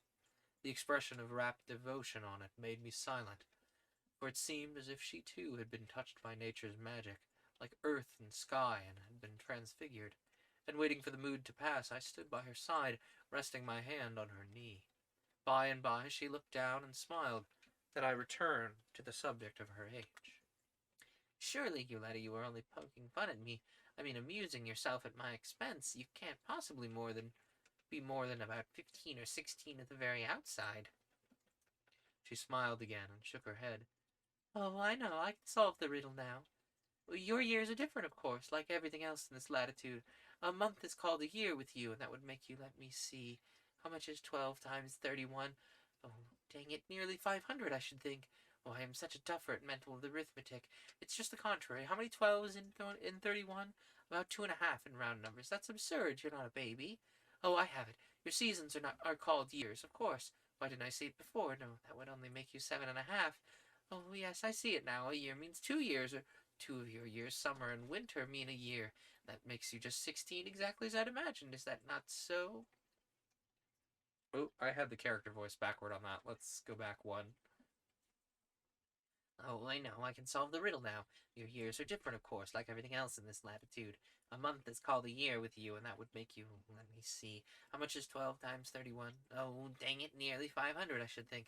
I'm such a duffer at mental arithmetic. It's just the contrary. How many 12s in 31? About 2.5 in round numbers. That's absurd. You're not a baby. Oh, I have it. Your seasons are called years, of course. Why didn't I see it before? No, that would make you only 7.5. Oh, yes, I see it now. A year means 2 years, or two of your years, summer and winter, mean 1 year for me. That just makes you 16, exactly as I imagined. Is it not so, Yoletta? I do not know what you're talking about, Smith, and I am not listening. Well, listen for one moment. Tell me, how long does a year last? It lasts from the time the leaves fall. Sorry, I have to move the book because the library is in the way. It lasts from the time the leaves fall in the autumn until they fall again, and it lasts from the time the swallows come in spring until they come again. And seriously, honestly, you are 31 years old. Did I not tell you so? Yes, I am 31 years old. Oh, can everybody see library like right now? Is he like in one of the little corners of the camera? That's fantastic. I like that. Well, I've never heard anything to equal this. What good heavens does it mean? I know it's awfully rude to inquire a lady's age, but what am I to do? Will you kindly tell me Idra's age? Idra? Oh, I forget. She's 63. 63? I'll be shot if she's a day more than 28. Idiot that I am, why can't I keep calm? But Yoletta, you know you're distressing me.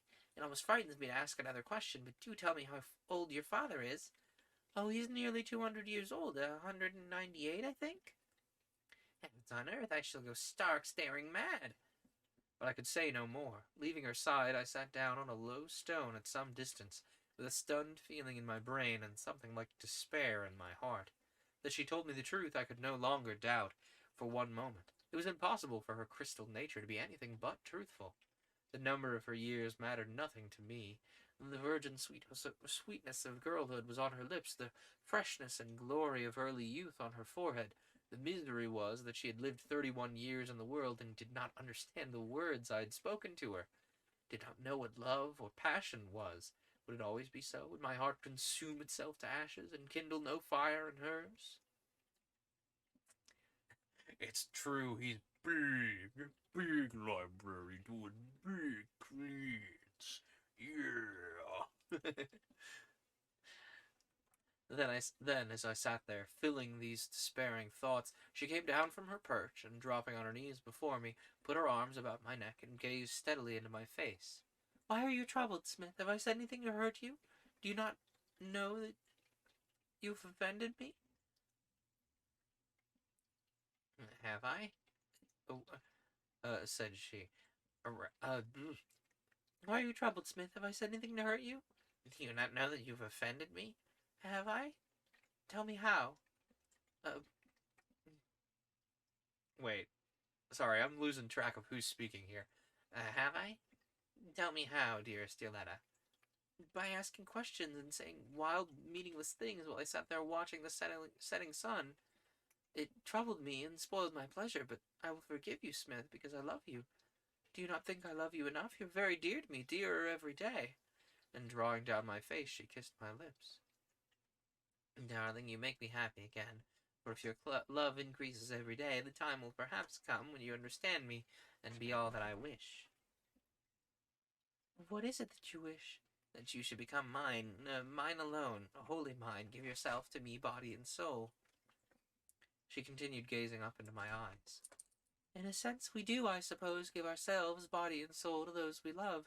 If you are not yet satisfied that I've given myself to you in that way, well, you must wait patiently, doing and saying nothing willfully to alienate my heart, until the time comes when my love will be equal to your desire.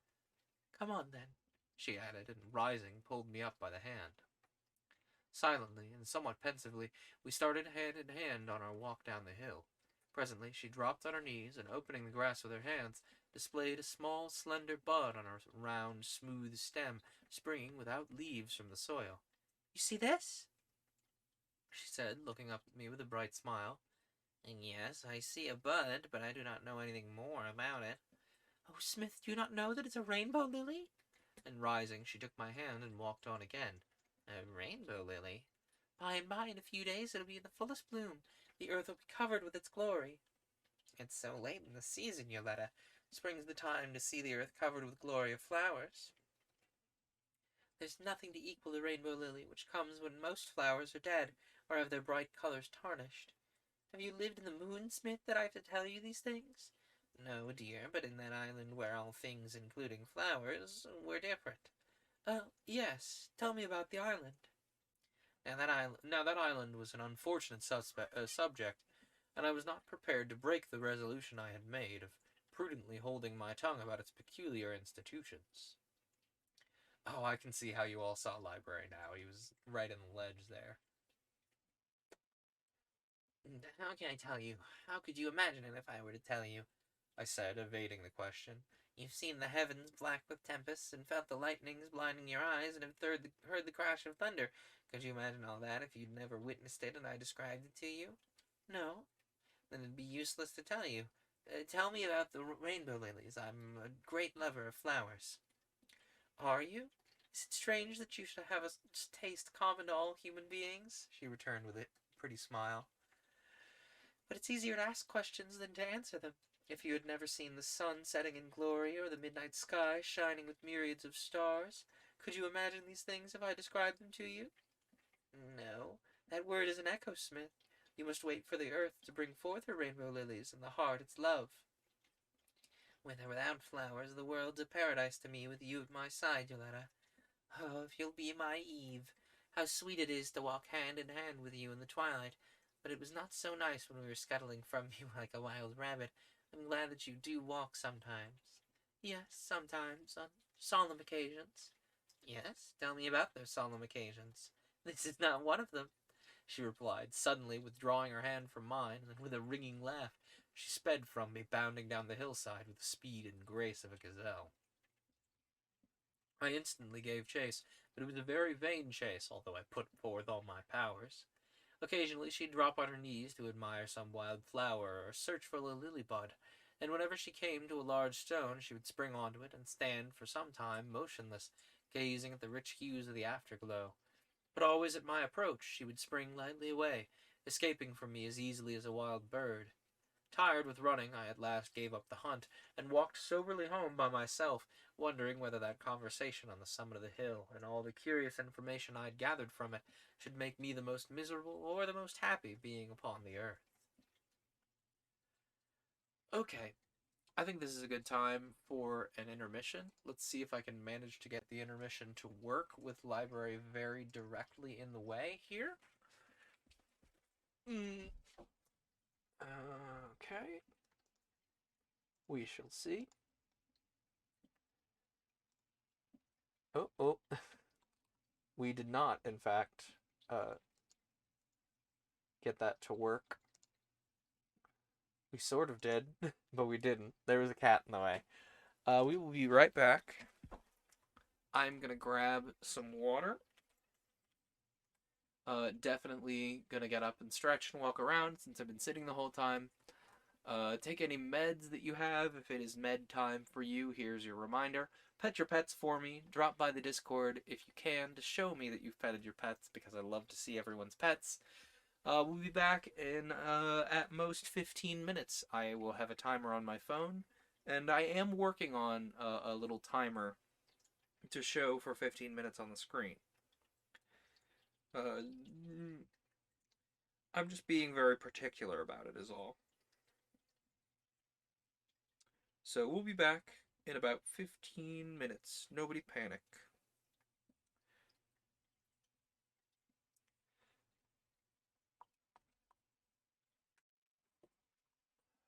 Library, you are very directly in the way, young man. Cannot see the button that I need to press. Can I please see the screen?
Okay, so I've been doing a little digging about about that song he mentioned. The only thing I can find is a reference to a uh, Mapar sulla tomba by Campagna, or Campagna is not mentioned, but I'm finding a reference to it in a catalog of music, instrumental and vocal, etc. from 1852. Let me pull it up again here.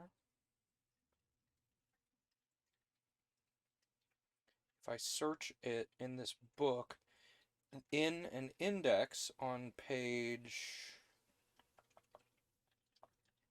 I believe 400 something.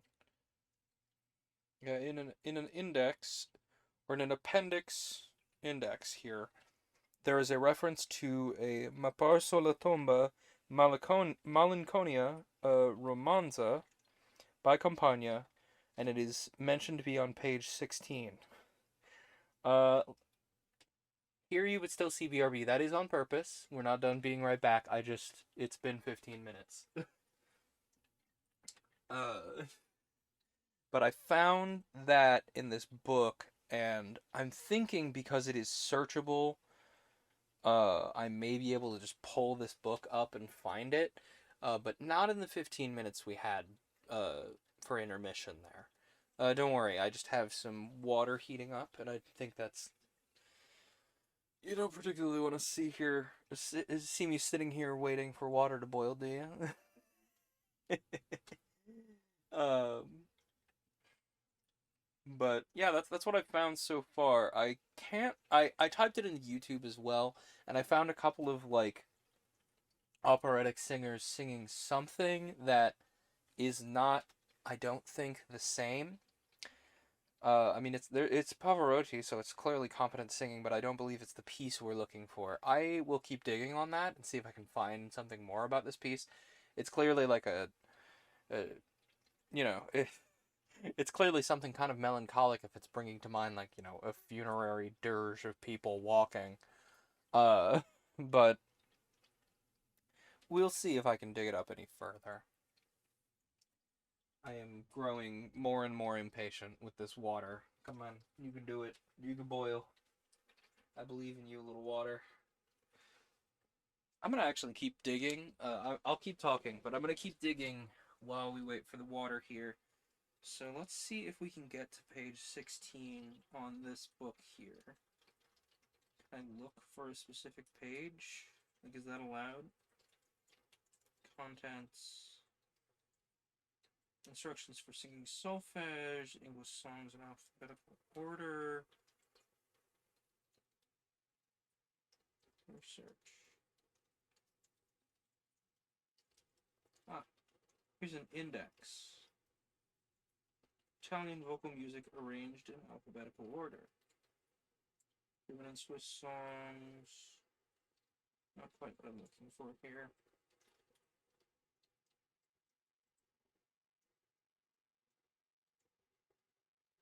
Vocal music, Latin words. Italian vocal music. Italian operas. Italian vocal music. What can we find here? We are looking for context once more, Ma Parso la Tomba. Where though? Last of the object names. So we were looking for Campania. So it would be under C rather than B. Rafa, Cell, Surubi, Firamonte, Kiramosa, Jari, Quocha. Okay, so we must have scrolled past it then. Well, hang on. Can I pick a specific page here? Is that allowed? Sorry, I'm trying to page through this book on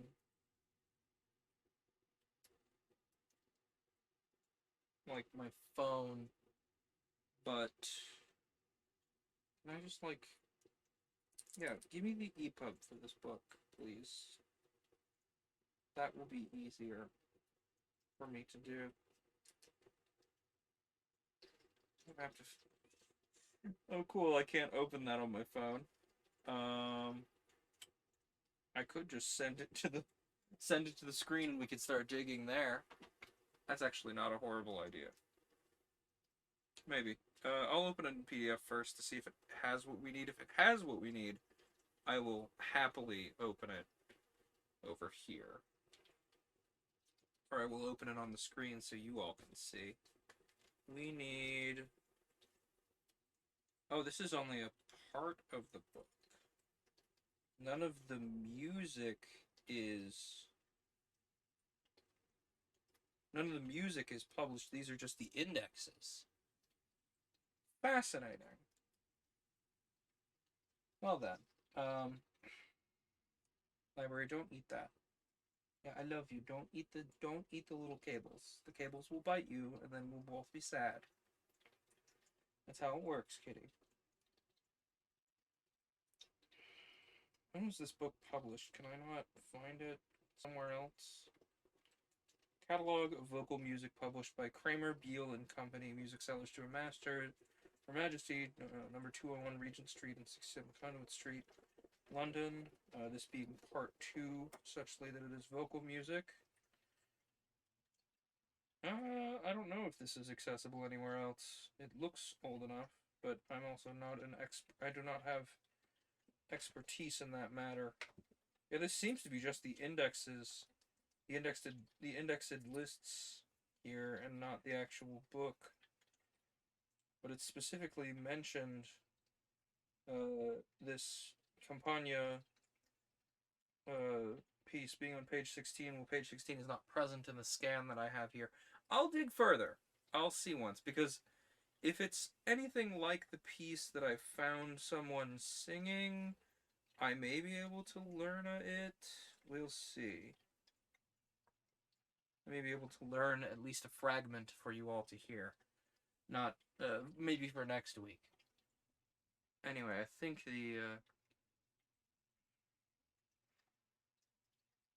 Sorry, I'm just also checking a few things that I should have checked while I was getting water. Let us, start that tea going. Because that's the thing I was waiting to turn the BRB off for.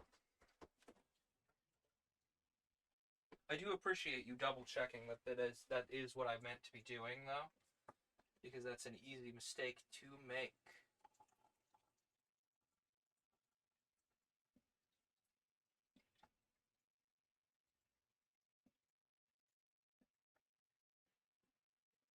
It's not going to stay where it should.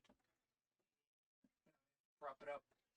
Because I dropped my little 1-cup tea steeper, and it broke only 1 foot on it. So it's fixable, I just haven't gotten to it yet.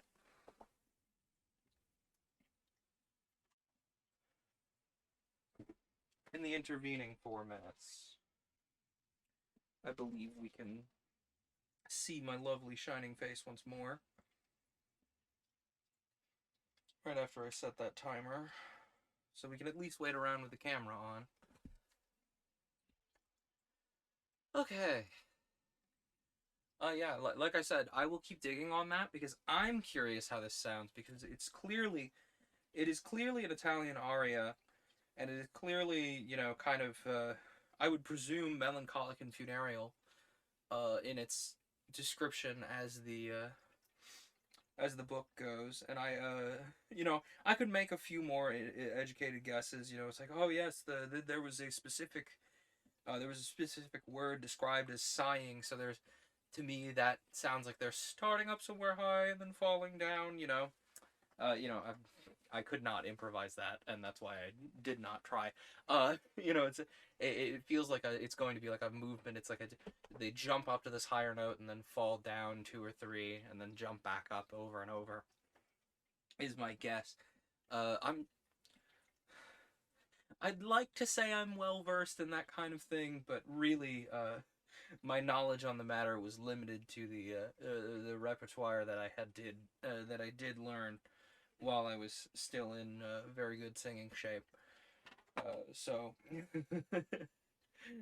you know, with the description given in the book, you know, I would expect something a bit like La Chate Mi Morire a little bit, but like that doesn't sound like, you know, that's just one kind of very like, oh, my agonies, you know, they don't love me thing in comparison to this piece as it's described. It's very interesting, and also I'm very like, I'm very invested. Like, what's the deal with these music spheres? Why do they get to produce all these overtones and everything? Are these overtones just produced by the spheres, or is it because people are singing along? I'm very interested. I'm very invested. I'm very curious to see if we get any more detail on that. It's fascinating how this world is coming together. It's very pastoral, very solar punk, very well attuned to the ebb and flow of nature. You know, there was a passing detail that they mentioned, like as they were describing uh, the old man and what's her name starts with a Y. We're talking about the music, right? And he was like, "Oh yes, if you've been studying the cries of the sparrows or whatever," which makes it's very interesting to me that that is their reference point for music rather than anything that's like, you know, manufactured or written in a human context.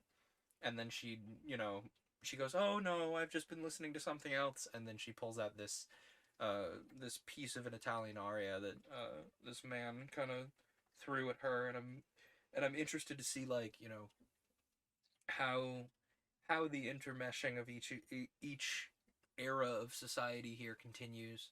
It's very interesting, you know, and it's a very it's a fascinating choice on the part of the author to set it in the way it does. I'm very interested. It's also like now we have something going on with, like, oh yes, their whole lifestyle with the farming and everything and being very, you know, attached to earth seems to have granted them some kind of unearthly youth and vigor, which is a very interesting twist to put on here. And I know it's like, oh, you're kind of rolling your eyes because this guy's like, oh, but she can't be that young because you know, but like it's a fascinating way to look at it nonetheless. I'm very interested. Long and short of it, I would say. Um,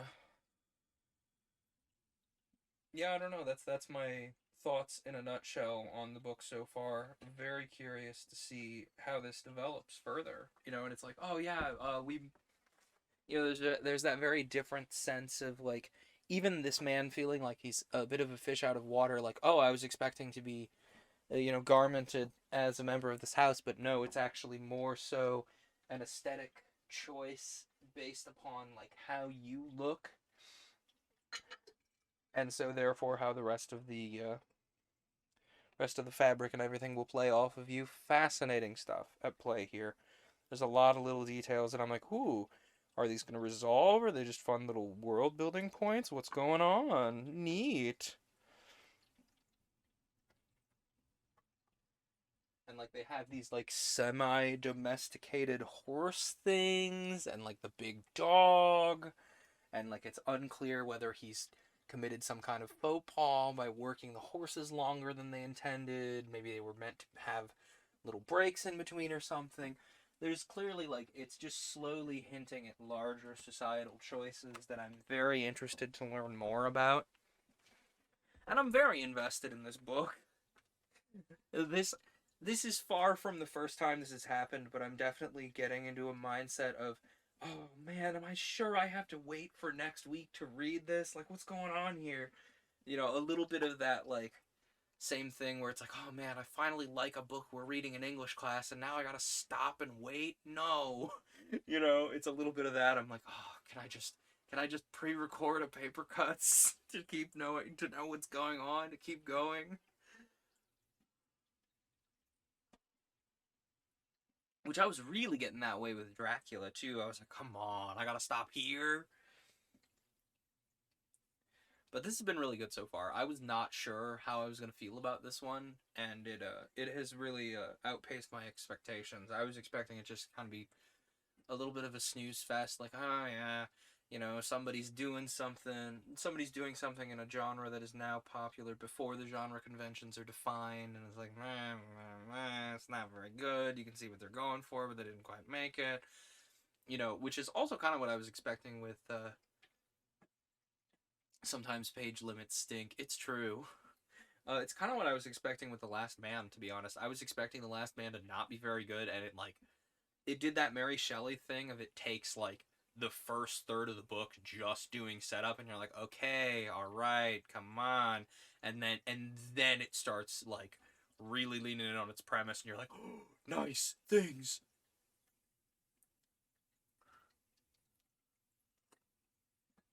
Speaking of page limits, is there any particular page limit on that thing that we're planning in the Codex Discord, or is it just however much you can get into your time slot? Like, obviously, you don't want to read like a giant chunk of the book and leave everybody with nothing to read.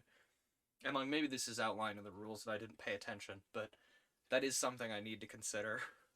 I also need to figure out if I can take another hour for that, because like I initially only took that first hour time slot there. On the read, no, it's intended for padding. Oh, fair. Cool. Yeah, I don't know. I was thinking about that. Like, I initially was like, oh, yeah, I'll take this 1 hour that's my normal time slot. And now I'm sitting here like, by all means, take more time. Absolutely. I'm sitting here like, oh, man, do I do I take another time slot after my initial time just because then I'm like, well, it's like I don't want to take 2 time slots in a row in case somebody else wants to jump in there. Also, I messaged you to take more time. Fair. Boop. So yeah, yeah. I I am. It is less that I am hesitant to take more time. It's more I am hesitating for the sheer factor of I don't know what my night's gonna be like outside of the normal paper cuts time slot. So I'm looking at that. Don't worry. Speaking of which, uh, speaking of messages and what I've been talking about, Codex, that thing above my head. It's a group of reading streamers, kind of like me. We all kind of run the gamut on gamut. That's the word I was trying to say. On genre, Gariki in particular has been doing a lot of folk tales, a lot of fairy tales lately. Is Arnold still on that big marathon push? I think that's the last thing I saw her doing. She's been doing a lot of what I did interspersed between. We were in near panic mode for signups anyway. You can take any 1 or 2 hours chunks, but preferably let time pass between chunks. Fair. Okay. I'll think about that because I might be able to take some time and I might not. Arnell's on a date advent calendar, basically. Oh yeah, yeah. She's been doing a lot of Otome game, a lot of VN type stuff. You know, the stuff that I used to do between paper cuts. I have been tuning in as much as I can because I love that content. It's very entertaining to me. Uh, who else has been doing stuff lately? I have only been paying just enough attention to not steal other people's books. I'm sorry. Uh, there was a book club yesterday, I think. Which yeah, I had my hands full. Sorry, or I would have signed up for that one, which tends to be the case with the book clubs, which is really unfortunate because it's really nice to have like something that we've all read as a group and then just kind of get into like almost English class style discussions about it. It's really nice, and I join in when I can and I tune in when I can't. Long story short, there's a group of reading streamers like me. I am not the only person with this shtick. We just all kind of do things. Oh yeah, while you were in class, grr. Yeah, I know the feeling. I was juggling limes at the time. I had a project on the back burner that's needed a little extra time. But anyway, that's Codex in a nutshell. It's worth dropping by. I'd hardly suggest it. If you like what I do here, you're gonna like everybody else. Or it's gonna at least seem worth it for you to check out everybody else. Oh man. My hands are very upset with me tonight, apparently. Let's keep reading, shall we? Chapter 12. The question on whether I had reason to feel happy or the reverse still occupied me after going to bed and kept me awake far into the night. I put it to myself in a variety of ways, concentrating my faculties on it, but the result still remained doubtful. Mine was a curious position for a man to be in, for here was I, very much in love with Yoletta, who said her age was 31, and yet who knew only of one kind of love, that sisterly affection which she gave to me so unstingingly. Of course, I was surrounded with mysteries, being in the house, but not of it, to the manner born, and I had already arrived at the conclusion that these mysteries could only be known to me through reading, once that accomplishment was mine. For it seemed rather a dangerous thing to ask questions, since the most innocent interrogatory might be taken as an offense, only to be expiated by solitary confinement and a bread-and-water diet. Or, if not punishable in that way, it would probably be regarded as a result of the supposed collision of my head with a stone. To be reticent, observant, and as studious was a safe plan. This had served to make me diligent and attentive with my lessons, and my gentle teacher had been much pleased with the progress I had made even in a few days. Her words on the hill had now forever filled me with anxiety, and I wanted to go a little below the surface of this strange system of life. Why was this large family, 22 members present, besides some absent pilgrims as they're called, composed only of adults? Again, more curious still, why was the father of the house adorned with a majestic beard, while the other men of various ages had smooth faces, or, at any rate, nothing more than a slight down on their upper lips and cheeks? It was plain that they never shaved, and were these people all really brothers and sisters? So far I had been unable, even with the most jealous watching, to detect anything like love-making or flirting even. They all treated each other as Yoletta treated me, with kindness and affection, and, well, not much more. And if the head of the house was in fact the father of them all, since in 2 centuries a man might have an indefinite number of children, who was the mother or mothers? I was never good at guessing, but the result of my cogitations was one happy idea, to ask Yoletta whether she had a living mother or not. She was my teacher, my friend and guardian in the house, and if it should turn out that the question was an unfortunate one, even an offense, she would be rather readier to forgive than another. Accordingly, next day, as soon as we were alone together, I put the question to her, although not without a nervous qualm. She looked at me with the greatest surprise. "Do you mean to say," she answered, "that you do not know I have a mother? There's a mother of the house?" What are we reading, says Past Shelf Date. We are reading A Crystal Age. It's a very early utopian novel. In a nutshell, this guy gets bonked over the head and falls into a ravine in England, and then wakes up in a society where, as we have been revealed so far, nobody knows what money is. Everybody kind of has this sort of vague familial love to each other. People live in these large colonies that they send, pilgrims to from one house to another. These colonies are called houses. There's kind of like a head of house called a father, and either this Englishman has moved in the time intervening before he gets to this utopian future, or there has been a sense of linguistic drift, so they don't have a language in common. They can sort of talk to each other, but it's kind of misunderstood very easily. The main character is currently struggling with the fact that to get the set of clothes that he's wearing to fit in, he has to be essentially a farmhand for an entire year for this colony. Just based on how much work it is to produce fabric, I presume. And he's currently in the process of finding out the fact that everybody kind of has that vague familial love to each other. Wake up in Mennonite, Pennsylvania. Not far off, honestly. It is very Amish. It's very, very pastoral, very simple, very farming focused. Mennonite, Pennsylvania. Yeah, this guy is figuring out like why everybody kind of acts the way they do a little bit now, because he's in the process of learning the local language, from someone, and he's worked up the courage to ask her a few questions about the culture now.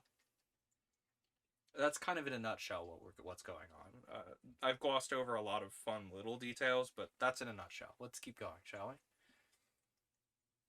Do you mean to say that you do not know I have a mother, that there is a mother of the house?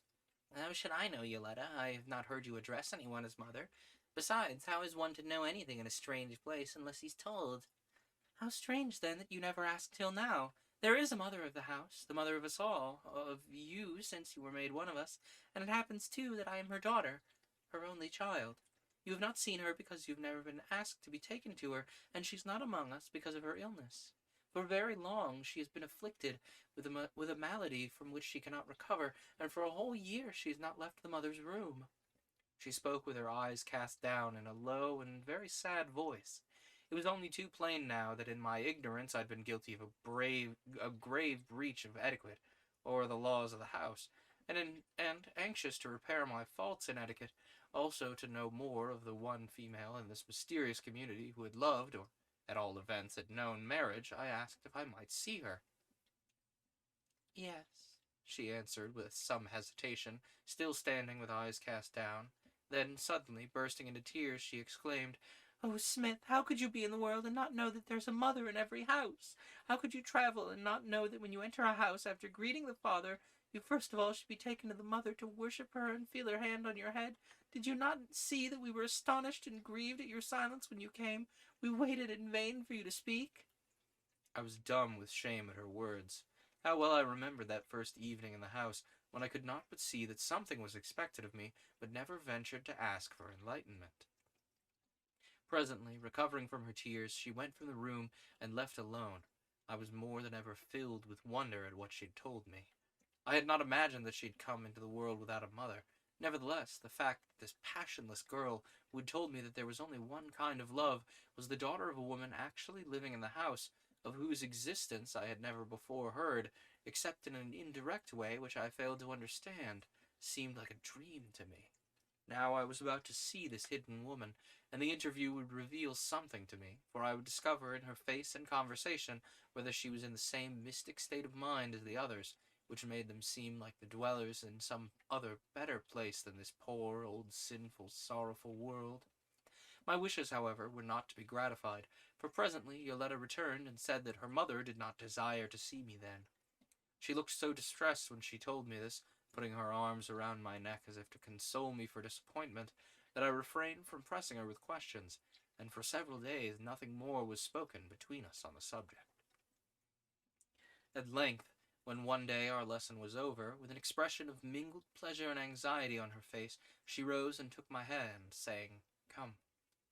I knew that she was going to take me to her mother, and rose to obey her gladly, for since the conversation I had had with her, the desire to know the lady of the house had given me no peace. Leaving the music room, we entered another apartment, of the same nave-like form, but vaster, or, at all events, considerably larger. There I started and stood still, amazed at the scene before me. The light which found entrance through tall, narrow windows was dim, but sufficient to show the whole room with everything in it, ending at the further extremity of a flight of broad stone steps. The middle part of the floor, running the entire length of the apartment, was about 20 feet wide, but on either side of this passage, which was covered with mosaic, the floor was raised, and on this higher level I saw, as I imagined, a great company of men and women, singly and in groups, standing or seated on great stone chairs in various positions and attitudes. Presently I perceived that these were not living beings, but lifelike effigies of stone, the drapery they were represented as wearing being of many different richly colored stones, some having the appearance of real garments.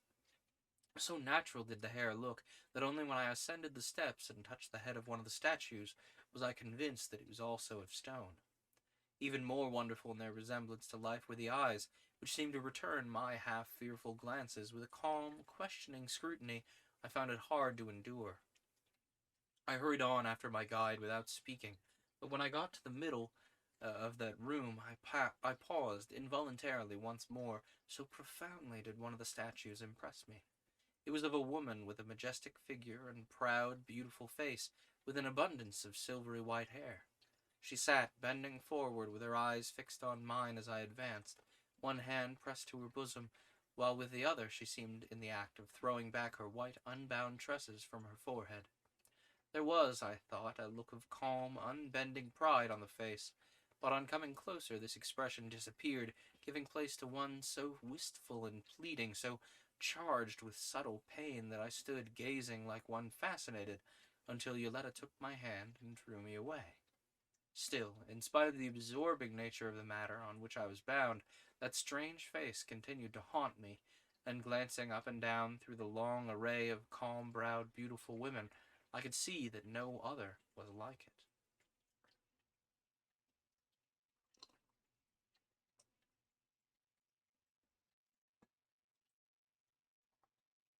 Arrived at the end of the gallery, we ascended the broad stone steps and came to a landing 20 or 30 feet above the level of the floor that we'd traversed. Here Yoletta pushed a glass door aside and ushered me into another apartment, the mother's room. It was spacious, and unlike the gallery, well lighted. The air in it was also warm and balmy, but seemed charged with a subtle aroma. My whole attention was concentrated on a group of persons before me, and chiefly on its central figure, the woman I had so much desired to see. She was seated, leaning back in a somewhat listless attitude, on a very large, low, couch-like seat, covered with a soft, violet-covered material. My very first glance at her face revealed to me that she differed in appearance and expression from other inmates of the house.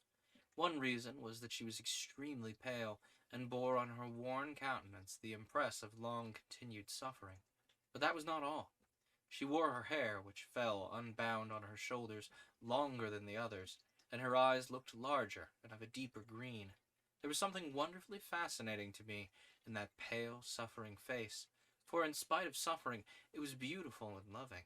But dearer than all these things to my mind were the marks of passion it exhibited, the petulant, almost scornful mouth, and the half-eager, half-weary expression of the eyes, for these seemed rather to belong to that imperfect world from which I'd been severed, and which was still dear to my unregenerate heart. In other respects, she also differed from the rest of the women, her dress being a long, pale blue robe, embroidered with saffron-colored flowers and foliage down the middle, and also on the neck and the wide sleeves. On the couch at her side sat the father of the house, holding her hand and talking in low tones to her. Two of the young women sat at her feet on cushions, engaged on embroidery work, while another stood behind her. One of the young men was also there, and was just now showing her a sketch and apparently explaining something in it. I had expected to find a sick, feeble lady in a dimly lighted chamber, with perhaps one attendant at her side. Now, coming so unexpectedly before this proud-looking, beautiful woman with so many about her, I was completely abashed, and, feeling too confused to say anything, stood silent and awkward in her presence. This is our stranger, Chastel," said the old man to her, at the same time bestowing an encouraging look on me. She turned from the sketch she had been studying, and raising herself slightly from her half-recumbent attitude, fixed her dark eyes on me with some interest. "I do not see why you were so much impressed. There's nothing very strange in him after all," she remarked after a long pause. I felt my face grow hot with shame and anger, for she seemed to look on me and speak of me, not to me, as if I'd been some strange, semi-human creature discovered in the woods and brought in as a great curiosity. "No, it was not his countenance, only his curious garments and his words that astonished us," said the father in reply. She made no answer to this, but presently, addressing me directly, she said, "You were a long time in the house before you expressed a wish to see me." I found my speech then, a wretched, hesitating speech, for which I hated myself, and replied that I had asked to be allowed to see her as soon as I had been informed of her existence. She turned on the father a look of surprise and inquiry. "You must remember, Chastel, that he comes to us from some strange, distant island, having had customs different from ours, a thing I had never heard of before. I can give you no other explanation." Her lip curled, and then, turning to me, she continued, "If there are houses in your island without mothers in them, it is not so elsewhere in the world. That you went out to travel so poorly provided with knowledge is a marvel to us, and as I have had the pain of telling you this, I must regret that you ever left your own home." I could make no reply to these words. They fell on me like little whip strokes, and looking at the other faces, I could see no sympathy in them for me. As they looked at her, their mother, and listened to her words, the expression they wore was love and devotion to her only, reminding me a little of the angel faces on Gudet's canvas of the coronation of the Virgin. "Go now," she presently added in a petulant tone. "I am tired and wish to rest." And Yoletta, who had been standing silently by me the whole time, took my hand and led me from the room. With eyes cast down, I passed through the gallery, paying no attention to its strange, stony occupants, and leaving my gentle conductress without a word at the door of the music room, I hurried away from the house. I could feel love and compassion in the touch of the dear girl's hand, and it seemed to me that if I had spoken one word, my overcharged heart would have found vent in tears. I only wished to be alone, to brood in secret on my pain and the bitterness of defeat, for it was plain that the woman I had so wished to see, and since seeing her so wished aloud to be loved, felt toward me nothing but contempt and aversion, and that from no fault of my own, she, whose friendship I most needed, was become my enemy in the house. My steps took me to the river. Following its banks for about a mile, I came at last to a grove of stately old trees, and there I seated myself on a large twisted root projecting over the water. To this sequestered spot I had come to indulge my resentful feelings, for here I could speak out my bitterness aloud, if I felt so minded, where there were no witnesses to hear me. I had restrained those unmanly tears so nearly shed in Yoletta's presence, and kept back by dark thoughts on the way. Now I was sitting quietly by myself, safe from observation, safe even from that sympathy my bruised spirit could not suffer. Scarcely had I seated myself before a great brown animal with black eyes, round and fierce, rose to the surface of the stream 6 yards from my feet. Then, quickly catching sight of me, it plunged noisily again under water, breaking the clear image reflected there with 100 ripples. I waited for the last wavelet to fade away, but when the surface was once more still and smooth as dark glass, I began to be affected by the profounded silence and melancholy of nature, and by a something proceeding from nature, a phantom, an emanation, an essence, I know not what. My soul, not on my senses, perceived it, standing with finger on lips there, close to me, its feet resting on the motionless water which gave no reflection of its image, the clear amber sunlight passing undimmed through its substance. To my soul its spoken hush was audible, and again, yet again it said, hush, till the tumult in me was still, and I could not think my own thoughts. I could thereafter only listen, breathless, straining my senses to catch some natural sound, however faint. Far away in the dim distance, in some blue pasture, a cow was lowing, and the recurring sound passed me like the humming flight of an insect, then fainter still like an imagined sound, until it ceased. A withered leaf fell from the treetop. I heard it fluttering downwards, touching other leaves in its fall, till the silent grass received it. Then I listened for another leaf. Suddenly, from overhead came the brief gushing melody of some late singer, a robin-like sound, ringing out clear and distinct as a flourish on a clarinet, brilliant, joyous, and unexpected, yet in keeping with that melancholy quiet, affecting the mind like a spray of gold and scarlet embroidery on a pale, neutral ground. The sun went down, and in setting, kindled the boles of the old trees here and there into pillars of bright fire, while others in a deeper shade looked by contrast like pillars of ebony, and wherever the foliage was the thinnest, the level rays shining through imparted to the sere leaves a translucence and splendor that was like the stained glass in the windows of some darkening cathedral. All along the river a white mist began to rise, a slight wind sprang up, and the vapor drifted, drowning the reeds and bushes, and wreathing its ghostly arms about the old trees. And watching the mist, and listening to the hollowed airs and symphonies whispered by the low wind, I felt that there was no longer any anger in my heart. Nature, and something in it yet more than nature, had imparted her soft influences and healed her wandering and distempered child until he could no more be a jarring and discordant thing in her sweet and sacred presence. When I looked up, a change had come over the scene. The round, full moon had risen, silvering the mist, and filling the wide, dim earth with a new, mysterious glory. I rose from my seat and returned to the house, and with that new insight and comprehension which had come to me, that message, as I could not but regard it, I now felt nothing but love and sympathy for the suffering woman who had wounded me with her unmerited displeasure, and my only desire was to show my devotion to her. That was a fascinating passage. I love the way it was written.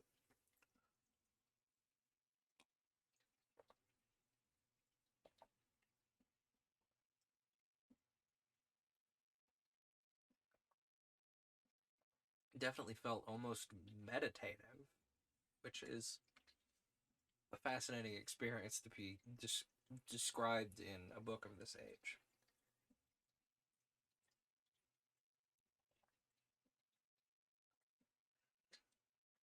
Let's continue. Chapter 13.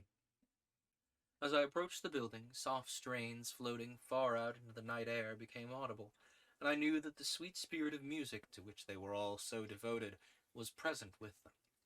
After listening for a while in the shadow of the portico, I went in, and, anxious to avoid disturbing the singers, stole away into a dusky corner, where I sat down by myself. Yoletta had, however, seen me enter, for presently she came to me. "Why did you not come in to supper, Smith? Why do you look so sad?" "Do you need to ask, Yoletta? Oh, it would have made me so happy if I could have won your mother's affections, if only she knew how much I wished for it, and how much I sympathize with her. But she will never like me, and all I wish to say to her must be left unsaid." "No, not so.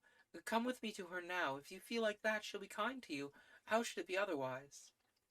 I greatly feared that she advised me to take an imprudent step, but she was my guide, my teacher and friend in the house, and I resolved to do as she wished. There were no lights in the long gallery when we entered it again.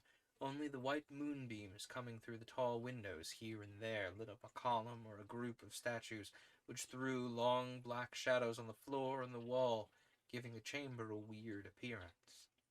Once more, when I reached the middle of the room, I paused, for there before me, ever bending forward, sat that wonderful woman of stone, the moonlight streaming full on her pale, wistful face and silvery hair. "Tell me, Yoletta, who is this? Is it a statue of someone who lived in this house?" "Yes, you can read about her in the history of the house, and in this inscription on the stone. She was a mother, and her name was Isarte." "But why has she got that strange, haunting expression on her face? Was she unhappy?" "Oh, can you not see that she was unhappy? She endured so many sorrows, and the crowning calamity of her life was the loss of 7 loved sons. They were away in the mountains together, and did not return when expected. For many years she waited for tidings of them. It was conjectured that a great rock had fallen on them and crushed them beneath itself. Grief for her lost children made her hair white, and gave that expression to her face." "And when did this happen?" "Over 2,000 years ago." "Oh, then it is a very old family tradition. But the statue, when was that made and placed here?" "She had it made and placed here herself. It was her wish that the grief she endured be remembered in the house for all time, for no one had ever suffered like her. And the inscription, which she caused to be put on the stone, says that if there shall ever come to a mother in the house a sorrow exceeding hers, the statue shall be removed from its place and destroyed, and all the fragments buried in the earth with all the forgotten things, and the name of Isarte forgotten in the house." It oppressed my mind to think of so long a period of time during which that unutterably sad face had gazed down on so many generations of the living. "It's most strange. But do you think it right, Yoletta, that the grief of one person should be perpetuated like that in the house? For who can look on this face without pain, even when it is remembered that the sorrow expresses ended so many centuries ago?" "But she was a mother, Smith. Do you not understand? It would not be right for us to wish to have our griefs remembered forever, to cause sorrow to those who succeed us, but a mother is different. Her wishes are sacred, and what she wills is right." Her words surprised me not a little bit, for I had heard of infallible men, but never of women. Moreover, the woman I was now going to see was also a mother in the house, a successor to this very Isarte. Fearing that I had touched on a dangerous topic, I said no more, and proceeding on our way, we soon reached the mother's room. The open glass door stood wide open. The large glass door stood wide open. In the pale light of the moon, for there was no others in the room, we found Chastel on the couch where I'd seen her before, but she was lying extended at full length now, and had only one attendant with her. Yoletta approached her, and stooping, touched her lips to the pale, still face. "Mother, I have brought Smith again. He is anxious to say something to you, if you will hear him." "Yes, I will hear him. Let him sit near me. Now go back, for your voice is needed. And you may also leave me now," she added, addressing the other lady. The two then departed together, and I proceeded to seat myself on a cushion beside the couch. "What is it you wish to say to me?" The words were not very encouraging, but her voice sounded gentler now, and I at once began. "Hush," she said, before I had spoken 2 words. "Wait till this ends. I am listening to Yoletta's voice." Through the long, dusky gallery and the open doors, soft strains of music were floating to us, and now, mingling with the others, a clearer, bell-like voice was heard, which soared to greater heights. But soon this ceased to be distinguishable, and then she sighed and addressed me again. "Where have you been all evening? Were you not at the supper?" "Did you know that?" "Yes, I know everything that passes in the house. Reading and work of all kinds are of pain and weariness. The only thing left to me is to listen to what others do or say, and to know all their comings and goings. My life is nothing now, but a shadow of other people's lives." "And then I must tell you how I spent the time after seeing you today. I was alone, and no person, other than I, can say what I did. I went away along the river till I came to the grove of a great tree on the bank, and there I sat until the moon rose with my heart full of unspeakable pain and bitterness." "What made you have those feelings?" "When I heard of you and saw you, my heart was drawn to you, and I wished above all things in the world to be allowed to love and serve you, and to have a share in your affection, but your words and look expressed only contempt and dislike toward me. Would it not have been strange if I had not felt extremely unhappy?" "Oh, now I can understand the reason of the surprise. Your words have often caused in the house. Your very feelings seem unlike ours. No other person would have experienced the feelings you speak of for such a cause. It is right to repent your faults and to bear the burden of them quietly, but it is a sign of an undisciplined spirit to feel bitterness, and to wish to cast the blame of your suffering on another. You forget that I had reason to be deeply offended with you. You also forget my continual suffering, which sometimes makes me seem harsh and unkind against my will." "Your words only seem sweet and gracious now. They've lifted a great weight from my heart. I wish I could repay you for taking some portion of that suffering on your behalf." "It is right that you should have that feeling, but idle to express it. If such wishes could be fulfilled, my sufferings would have long ceased, since any one of my children would gladly lay down his life to procure me ease." To this speech, which sounded like another rebuke, I made no reply. "Oh, this is bitterness indeed, a bitterness you cannot know. For you and for others there's always the refuge of death from continued sufferings. The brief pang of dissolution, bravely met, is nothing in comparison with a lingering agony like mine, with its long days and longer nights, extending to years, and that great blackness of the end ever before the mind. This only a mother can know, since the horror of utter darkness and the vain clinging to life, even when it has ceased to have any hope or joy in it, is the penalty she must pay for her higher state." I could not understand all her words, and only murmured in reply, "You are young to speak of death." "Yes, young. That's why it's so bitter to think of. In old age those feelings aren't so keen." Then suddenly she put out her hands toward me, and when I offered mine, caught my fingers with a nervous grasp, and drew herself to a sitting position. "Why must I be afflicted with a misery others have not known? To be lifted above the others when so young, to have one child only, and after so brief a period of happiness to be smitten with barrenness, and this lingering malady ever gnawing like a canker at the roots of life. Who has suffered like me in this house? You only Isarte among the dead. I will go to you, for my grief is more than I can bear, and it may be that I shall find comfort even in speaking to the dead and to a stone. Can you bear me in your arms?" she said, clasping me around the neck. "Take me up in your arms and carry me to Isarte." I knew what she meant, having so recently heard the story of Isarte, and in obedience to her command I raised her from the couch. She was tall and heavier than I had expected, though so greatly emaciated, but the thought that she was Yoletta's mother, and the mother of the house even, nerved me to my task, and cautiously moving step by step through the gloom, I carried her safely to that white-haired, moonlit woman of the stones in the long gallery. When I had ascended the steps and brought her sufficiently near, she put her arms about the statue and pressed its stony lips with hers. "Isarte, Isarte, how cold your lips are," she murmured in a low, despondent tone. "Now when I look into these eyes, which are yours, and yet not yours, and kiss these stony lips, how sorely does the hunger in my heart tempt me to sin. But suffering has not darkened my reason. I know it is an offense to ask anything of him who gives us life and all good things freely, and has no pleasure in seeing us miserable. This thought strains me. This thought restrains me, else I would cry to him to turn this stone to flesh, and for one brief hour to bring back to it the vanished spirit of Isarte.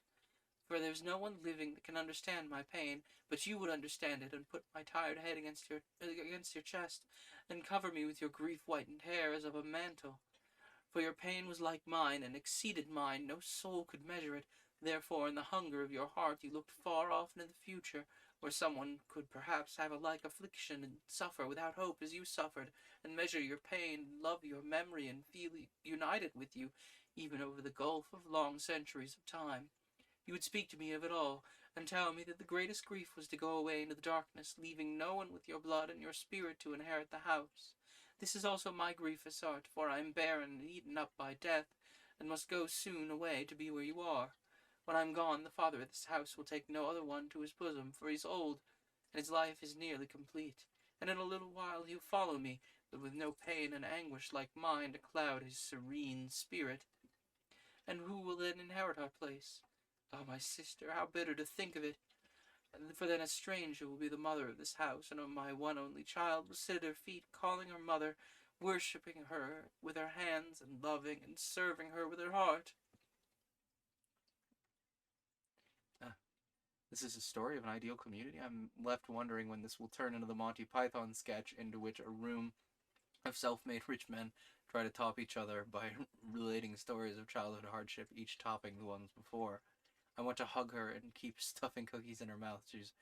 She's wallowing in it. It's stuck, and it's not really good for her. Honestly, this is a very interesting change of tone. It's been all very like pastoral and simple so far. Very like, oh, everything's going so nicely, and like the mother is the first like inkling of any sort of strife that's taken place in the society. It's fascinating. Anyway. The excitement had now burned itself out. She dropped her head wearily on my shoulder and bade me take her back. When I had safely deposited her on the couch again, she remained for some minutes with her face covered, silently weeping. The scene in the gallery had deeply affected me.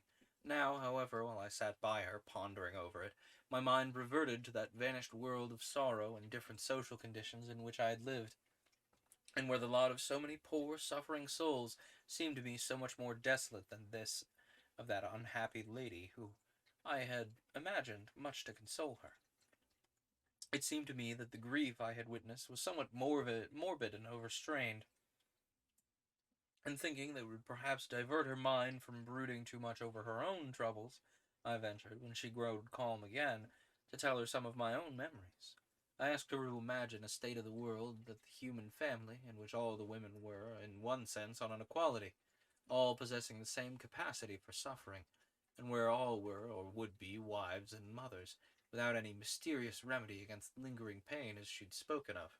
But I had not proceeded far with my picture before she interrupted me.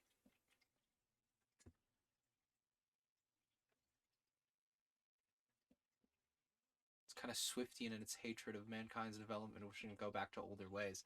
It is very hippie. Hippie is another good adjective. I described it as solar punk. It's very like, it's very like simplistic, and it's very like trying to be attuned to nature. Anyway, do not say more, she said with an accent of displeasure. This, I suppose, is another of those grotesque fantasies you sometimes give expression to, about which I heard a great deal when you first came to us. That all people should be equal, all women, wives, and mothers, seems to me a very disordered and repulsive idea. The one consolation in my pain, the one glory my life could not exist in such a state as that, and my condition would be pitiable indeed. All others would be equally miserable. The human race would multiply until the fruits of this soil would be insufficient for its support, and earth would be filled with degenerate beings, starved in body and debased in mind, all clinging to an existence utterly without joy. Life is dark to me, but not to others. These are matters beyond you, and it's presumptuous in one of your condition to attempt to comfort me with idle fancies. After some moments of silence, she resumed. Father has said today that you came to us from an island where even the customs of the people are different from ours, and perhaps one of their unhappy methods is to seek some medicine of a real misery by imagining some impossible and immeasurably greater one. In no other way I can account for your strange words to me, for I cannot believe that any race exists so debased as to actually practice the things you speak of. Remember, I do not ask or desire to be informed. We have a different way, for although it's conceivable that present misery might be mitigated or forgotten for a season by giving up the soul to delusions, even by summoning before the mind repulsive and horrible energies that would be put to an unlawful use, and to pervert the brightest faculties our fathers given us. Therefore we seek no other support in all sufferings and calamities but that of reason only. If you wish for my affection, you will not speak of such things again, but will endeavor to purify yourself from a mental vice which may sometimes, in periods of suffering, give you false comfort for a brief season, only to degrade you and sink you later in a deeper misery. You must now leave me. This unexpected and sharp rebuke did not anger me, but it did make me very sad, for I now perceived plainly enough that no great advantage would come to me from Chastel's acquaintance, since it was necessary to be so very circumspect with her. Deeply troubled, and in a somewhat confused state of mind, I rose to depart. Then she placed her thin, feverish white hand on mine. You need not go away again to indulge in bitter feelings by yourself because I've said this to you. You may come with the others to see me and talk to me whenever I'm able to sit here and bear it. I shall not remember your offense, but shall be glad to know that there's another soul in the house to love and honor me. With such comfort as these words afforded, I returned to the music room, and finding it empty, went out to the terrace, where the others were now strolling about in knots and couples, conversing and enjoying the lovely moonlight. Wandering a little distance away by myself, I sat down on a bench under a tree, and presently Yoletta came to me there, closely scrutinizing my face. Have you nothing to tell me? Are you happier now?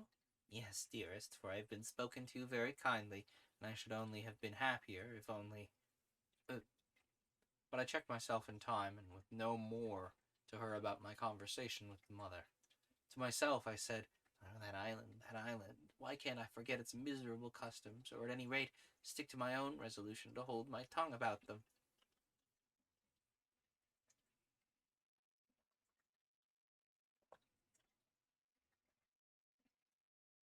There's definitely a very strong, there's definitely a very strong undercurrent of, like a kind of a fish out of water type story here. You know, I find it very interesting.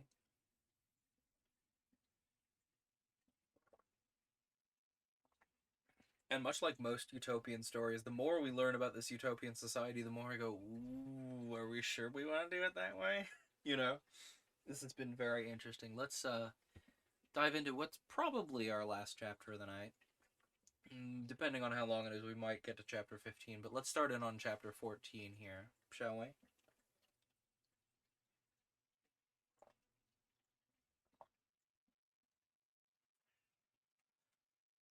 From that day I was frequently allowed to enter the mother's room, but as I had feared, these visits failed to bring me into any closer relationship with the lady of the house.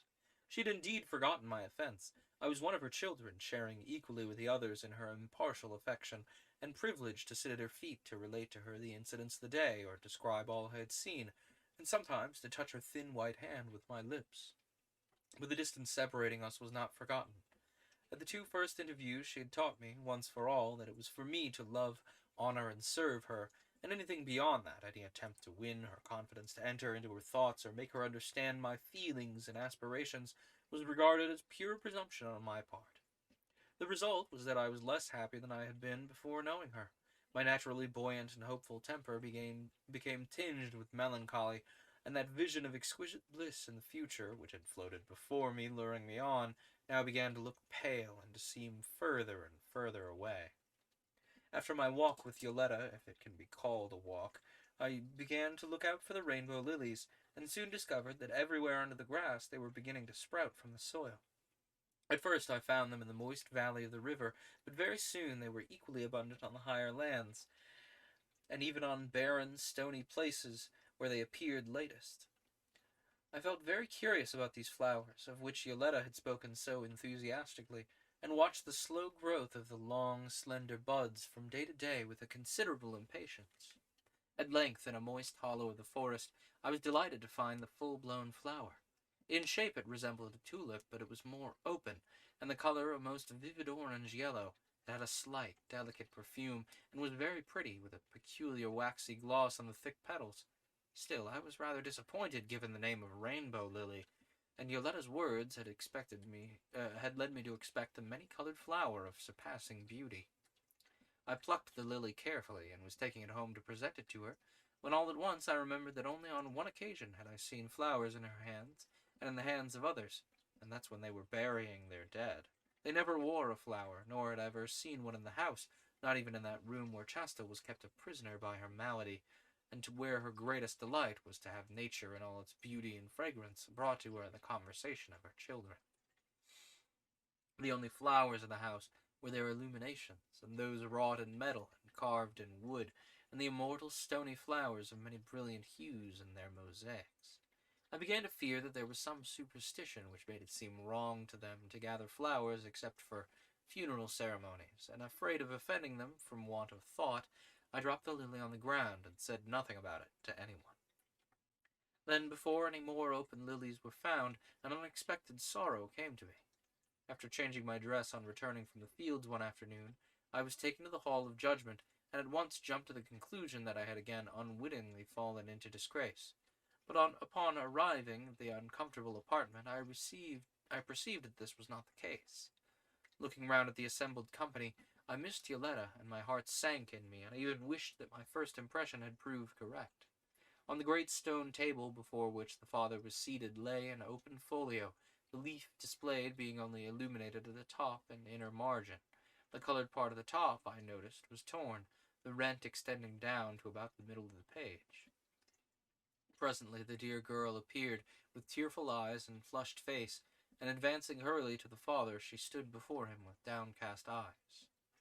"My daughter, tell me how and why you did this," he demanded, pointing to the open volume. "Oh, father, look at this," she returned, half sobbing, and touching the lower end of the colored margin with her finger. "You see how badly it's colored? I had spent 3 days in altering and retouching it, still it displeased me. Then in sudden anger I pushed the book from me, and seeing it slipping from the stand, I caught the leaf to prevent it from falling, and it was torn by the weight of the book. Oh, dear father, will you forgive me?" "Forgive you, my daughter? Do you not know how much it grieves my heart to punish you? But how can this offense to the house be forgiven, which must stand in evidence against us from generation to generation? For we cease to be, but the house remains, and the writing we leave on it, whether it be good or evil, that too remains forever. An unkind word is an evil thing, an unkind deed a worse one, but when these are repented, they may be forgiven and forgotten. But an injury done to the house cannot be forgotten, for it is the flaw in the stone that keeps its place, the crude, inharmonious color, which cannot be washed out with water. Consider, my daughter, in the long life of the house, how many unborn men will turn the leaves of this book, and coming to this leaf will be offended at so grievous a disfigurement.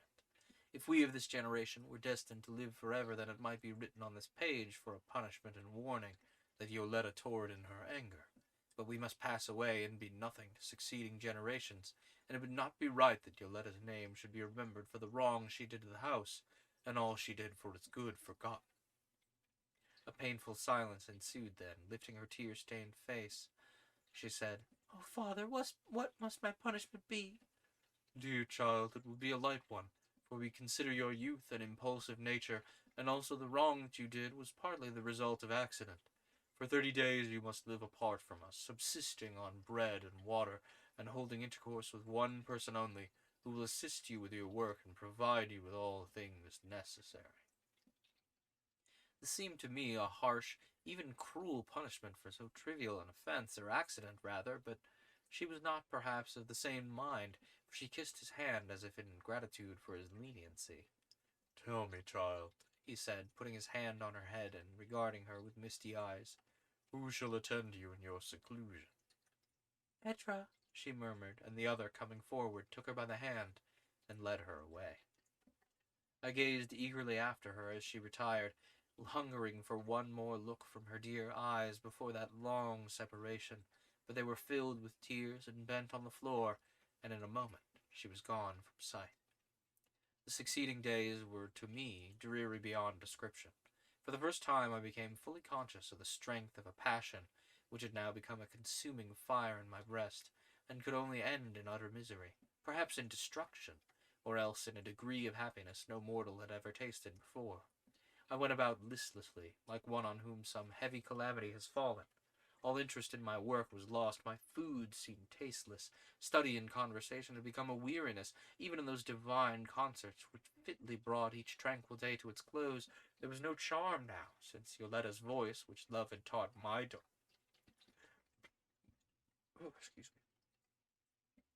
which love had taught my dull ear to distinguish, no longer had any part in it.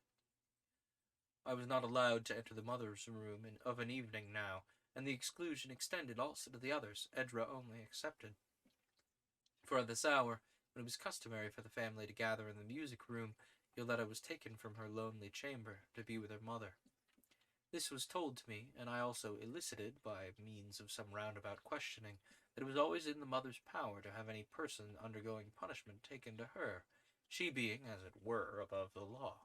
She could even pardon a delinquent and set him free if she felt so minded, although in this case she probably had not chosen to exercise a prerogative, because her sufferings had not clouded her understanding. They were treating her very hardly, mother and father both, I thought in my bitterness. The gradual opening of the rainbow lilies served only to remind me every hour and every minute that bright young spirit thus harshly deprived of the pleasure she had so eagerly anticipated. She, above them all, rejoiced in the beauty of this visible world, regarding nature and some of its moods and aspects with a feeling almost bordering on adoration, but, alas, she alone was shut out from this glory which God had spread over the earth for the delight of all his children. Now I knew why these autumnal flowers were called rainbow lilies, and remembered how Yoletta told me they gave a beauty to the earth which could not be described or imagined. The flowers were all undoubtedly of one species, having the same shape and perfume, although varying greatly in size according to the nature of the soil on which they grew. But in different situations they varied in color, one blending with or passing by degrees into another, wherever the soil altered its character. Along the valleys where they first began to bloom, and in all moist situations, the hue was yellow, varying according to the amount of moisture in different places, from pale primrose to deep orange, this passing again into a vivid scarlet and reds of many shades. On the plains the reds prevailed, changing into various purples on hills and mountain slopes, but high on the mountains the color was blue, and this also had many gradations, from the lower deep cornflower blue to a delicate azure on the summits, resembling this of a forget-me-not or a harebell. The weather proved singularly favorable to those who spent their time in admiring the lilies, and this now seemed to be the almost only occupation of the inmates, excepting, of course, Chitchat, imprisoned Yoletta, and myself, I being too forlorn to admire much of anything. Calm, bright days without a cloud succeeded each other, as if the very elements held the lilies sacred and ventured not to cast any shadow over their mystic splendor. Each morning one of the men would go out some distance from the house and blow on a horn, which could be heard distinctly 2 miles away, and presently a number of horses and couples and troops would come galloping in, after which they would remain all the morning, grazing and gambolling about the house. These horses were now in constant requisition, all the members of the family, male and female, spending several hours each day in careering over the surrounding country, seemingly without any particular object. This contagion did not affect me, however, for I had always been a bold rider in my own country, and excessively fond of horseback exercise. Their fashion of riding without a bridle or on a diminutive straw saddle seemed to me neither safe nor pleasant. One morning after breakfasting, I took my axe and was proceeding slowly, immersed in thought, to the forest, when hearing a slight swishing sound of hoofs upon the grass, I turned and beheld the venerable father, mounted on his charger, and rushing away toward the hills at an insanely breakneck pace.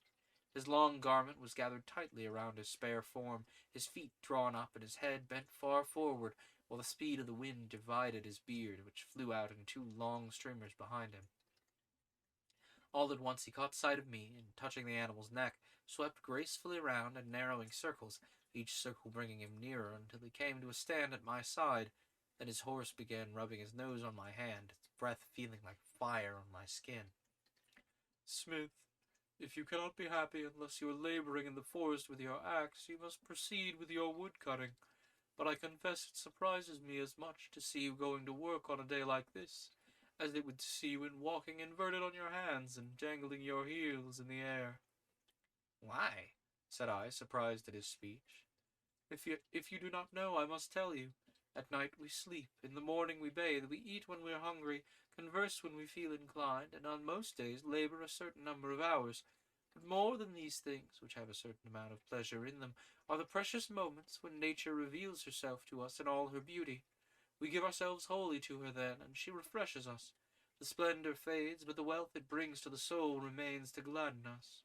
That must be a dull spirit that cannot suspend its toil when the sun is setting in glory, or the violet rainbow appears on the cloud. Every day brings us special moments to gladden us, just as we have in this house every day our time of melody and recreation. But this supreme and more enduring glory of nature only comes once a year, and while it lasts, all labor, except that which is pressing and necessary, is unseemly, an offense to the Father of the world.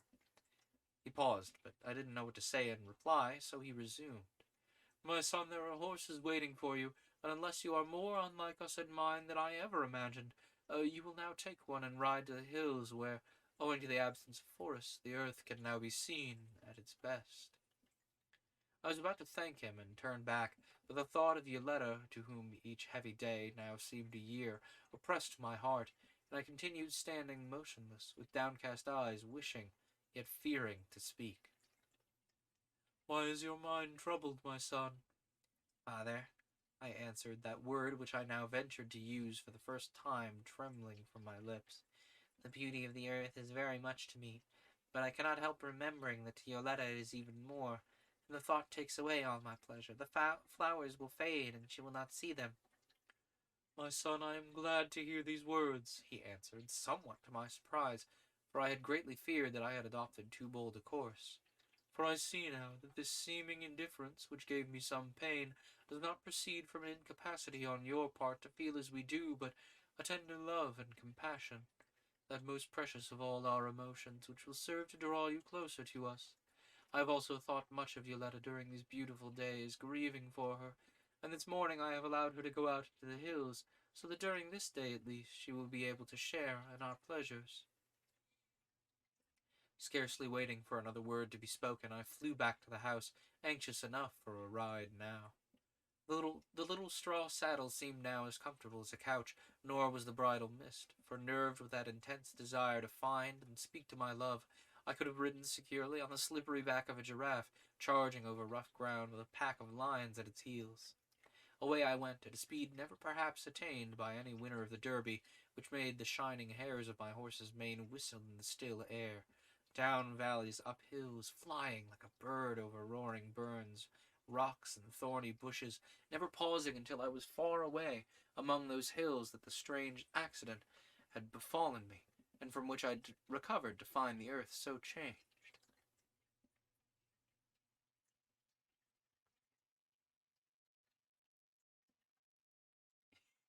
Oh no, not the cats! The cat slumped in sadness!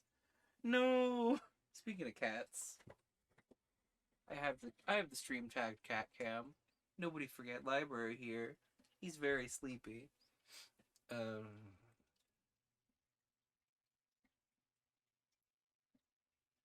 I then ascended a great green hill, the top of which must have been over 1,000 feet over the surrounding country. When I at length climbed this elevation, which I did walking and climbing, my steed docilely scrambling up after me, the richness and novelty of the unimaginable and indescribable scene which opened before me affected me in a strange way, smiting my heart with a pain intense and unfamiliar. For the first time I experienced within myself that miraculous power the mind possesses of reproducing instantaneously and without perspective the events, feelings, and thoughts of long years, an experience which sometimes comes to a person suddenly confronted with death, and in other moments of supreme agitation. 1,000 memories and 1,000 thoughts were stirring in me. I was conscious now, as I had not been before, of the past and the present, and these two existed in my mind, yet separated by a great gulf of time, a blank and nothingness which yet oppressed me with its horrible vastness. How aimless and solitary, how awful my position seemed!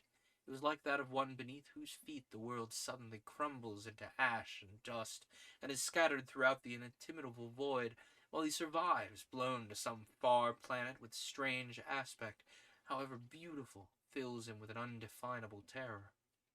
And I knew, and the knowledge only intensified my pain, that my agitation, the strugglings of my soul to recover that lost life, were like the vain wing beats of some woodland bird blown away 1,000 miles over the sea, into which it must at last sink down and perish. I had to get up, cross my room, and get my face down to the longest screen to spot your cat's gray tiger stripes. Now I can look at the contented cat and smile. He's just a comfy boy. He's just a little gray striped boy, and he's comfy cozy in my chair. That cat knows what to do. He's right. He's snug. That is the perfect response to being read to, is just to cuddle up like that.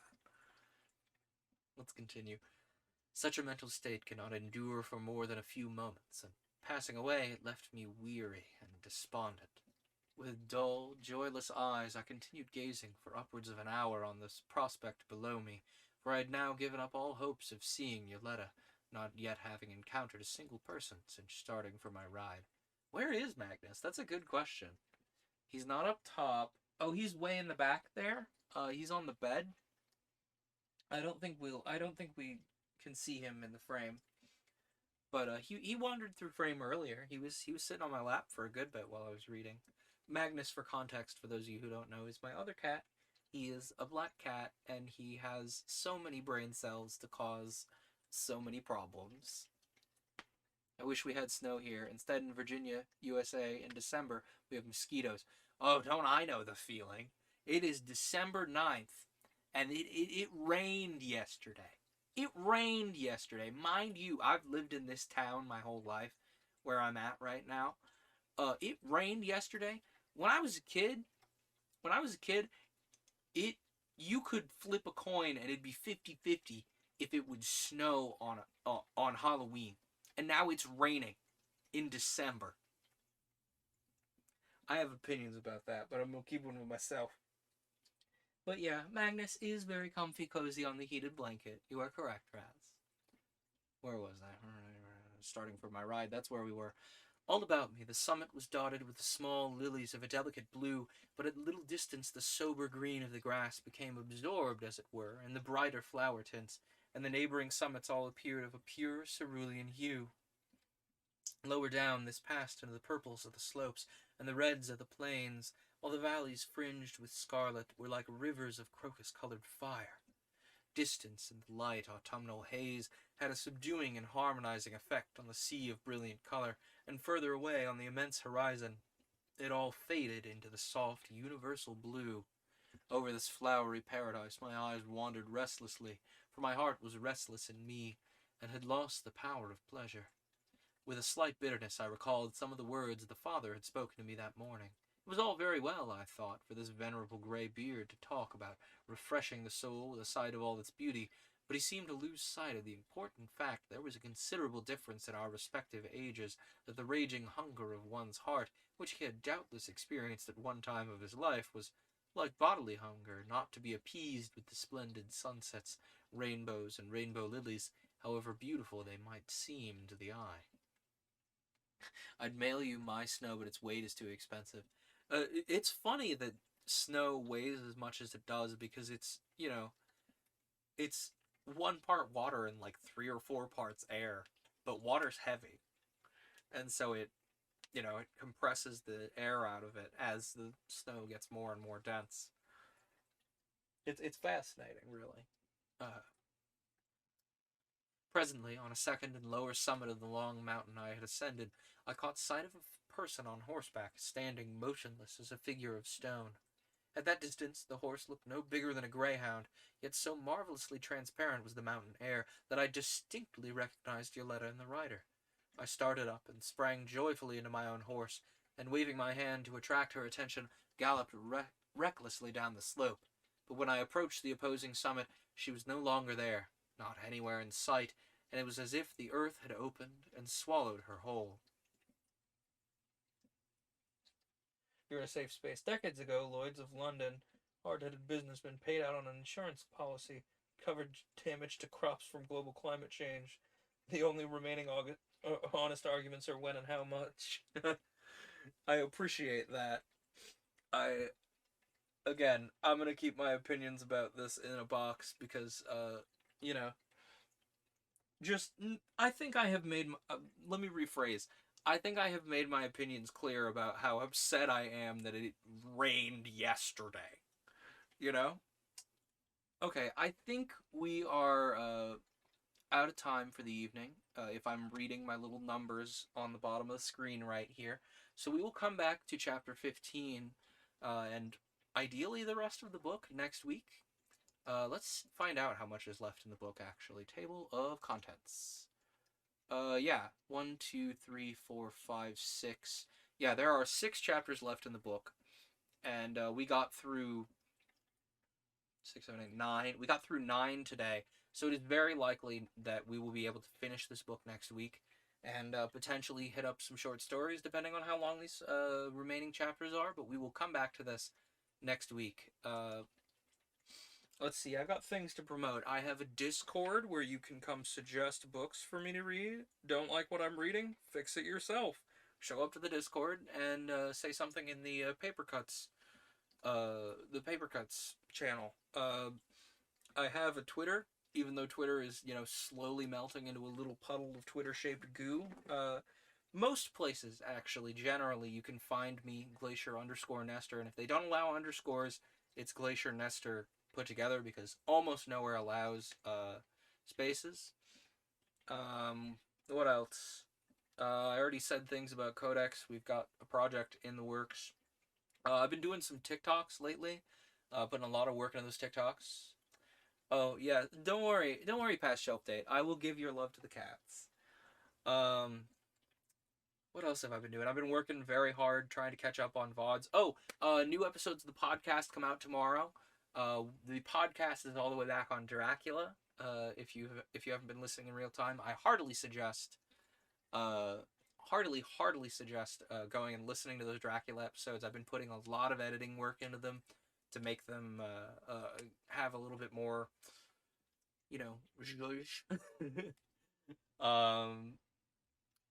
what else? Do I have anything else to yell about? I already yelled about Discord, Twitter. There's a YouTube channel that has VODs. I'm a little behind on them, but I am working on it. I have all of the current Paper Cuts episodes up to where the podcast is processed, and I just need to get them uploaded. I'm working on the other not Paper Cut stuff. It's taking a little longer because of TikTok. Speaking of other stuff, next week we will be trying out a new time for the non-Paper Cut stuff. We'll be trying out our line After Dark on Thursday, which I'm looking forward to. I've been looking forward to. It's a very interesting looking subway line themed rhythm game, which I'm fascinated by. and then we'll be finishing this book up next Friday. But definitely tune in Thursday to see once what Our Line After Dark is, because I have heard good things and it looks fascinating. Generally speaking, if you like what happened tonight, you will like the podcast. There are a bunch of books available to you on the podcast. Yeah, past Shelf Date, we talk a lot about the technology of the time. In regards to Dracula, I had did a little bit of research on that, so it comes up, I promise. I think that's all my things. If I miss something, just look me up, Glacier Nestor, on whatever your favorite site is. 9 times out of 10, I'll be there. Anyway, this has been Paper Cuts, and I hope it didn't sting.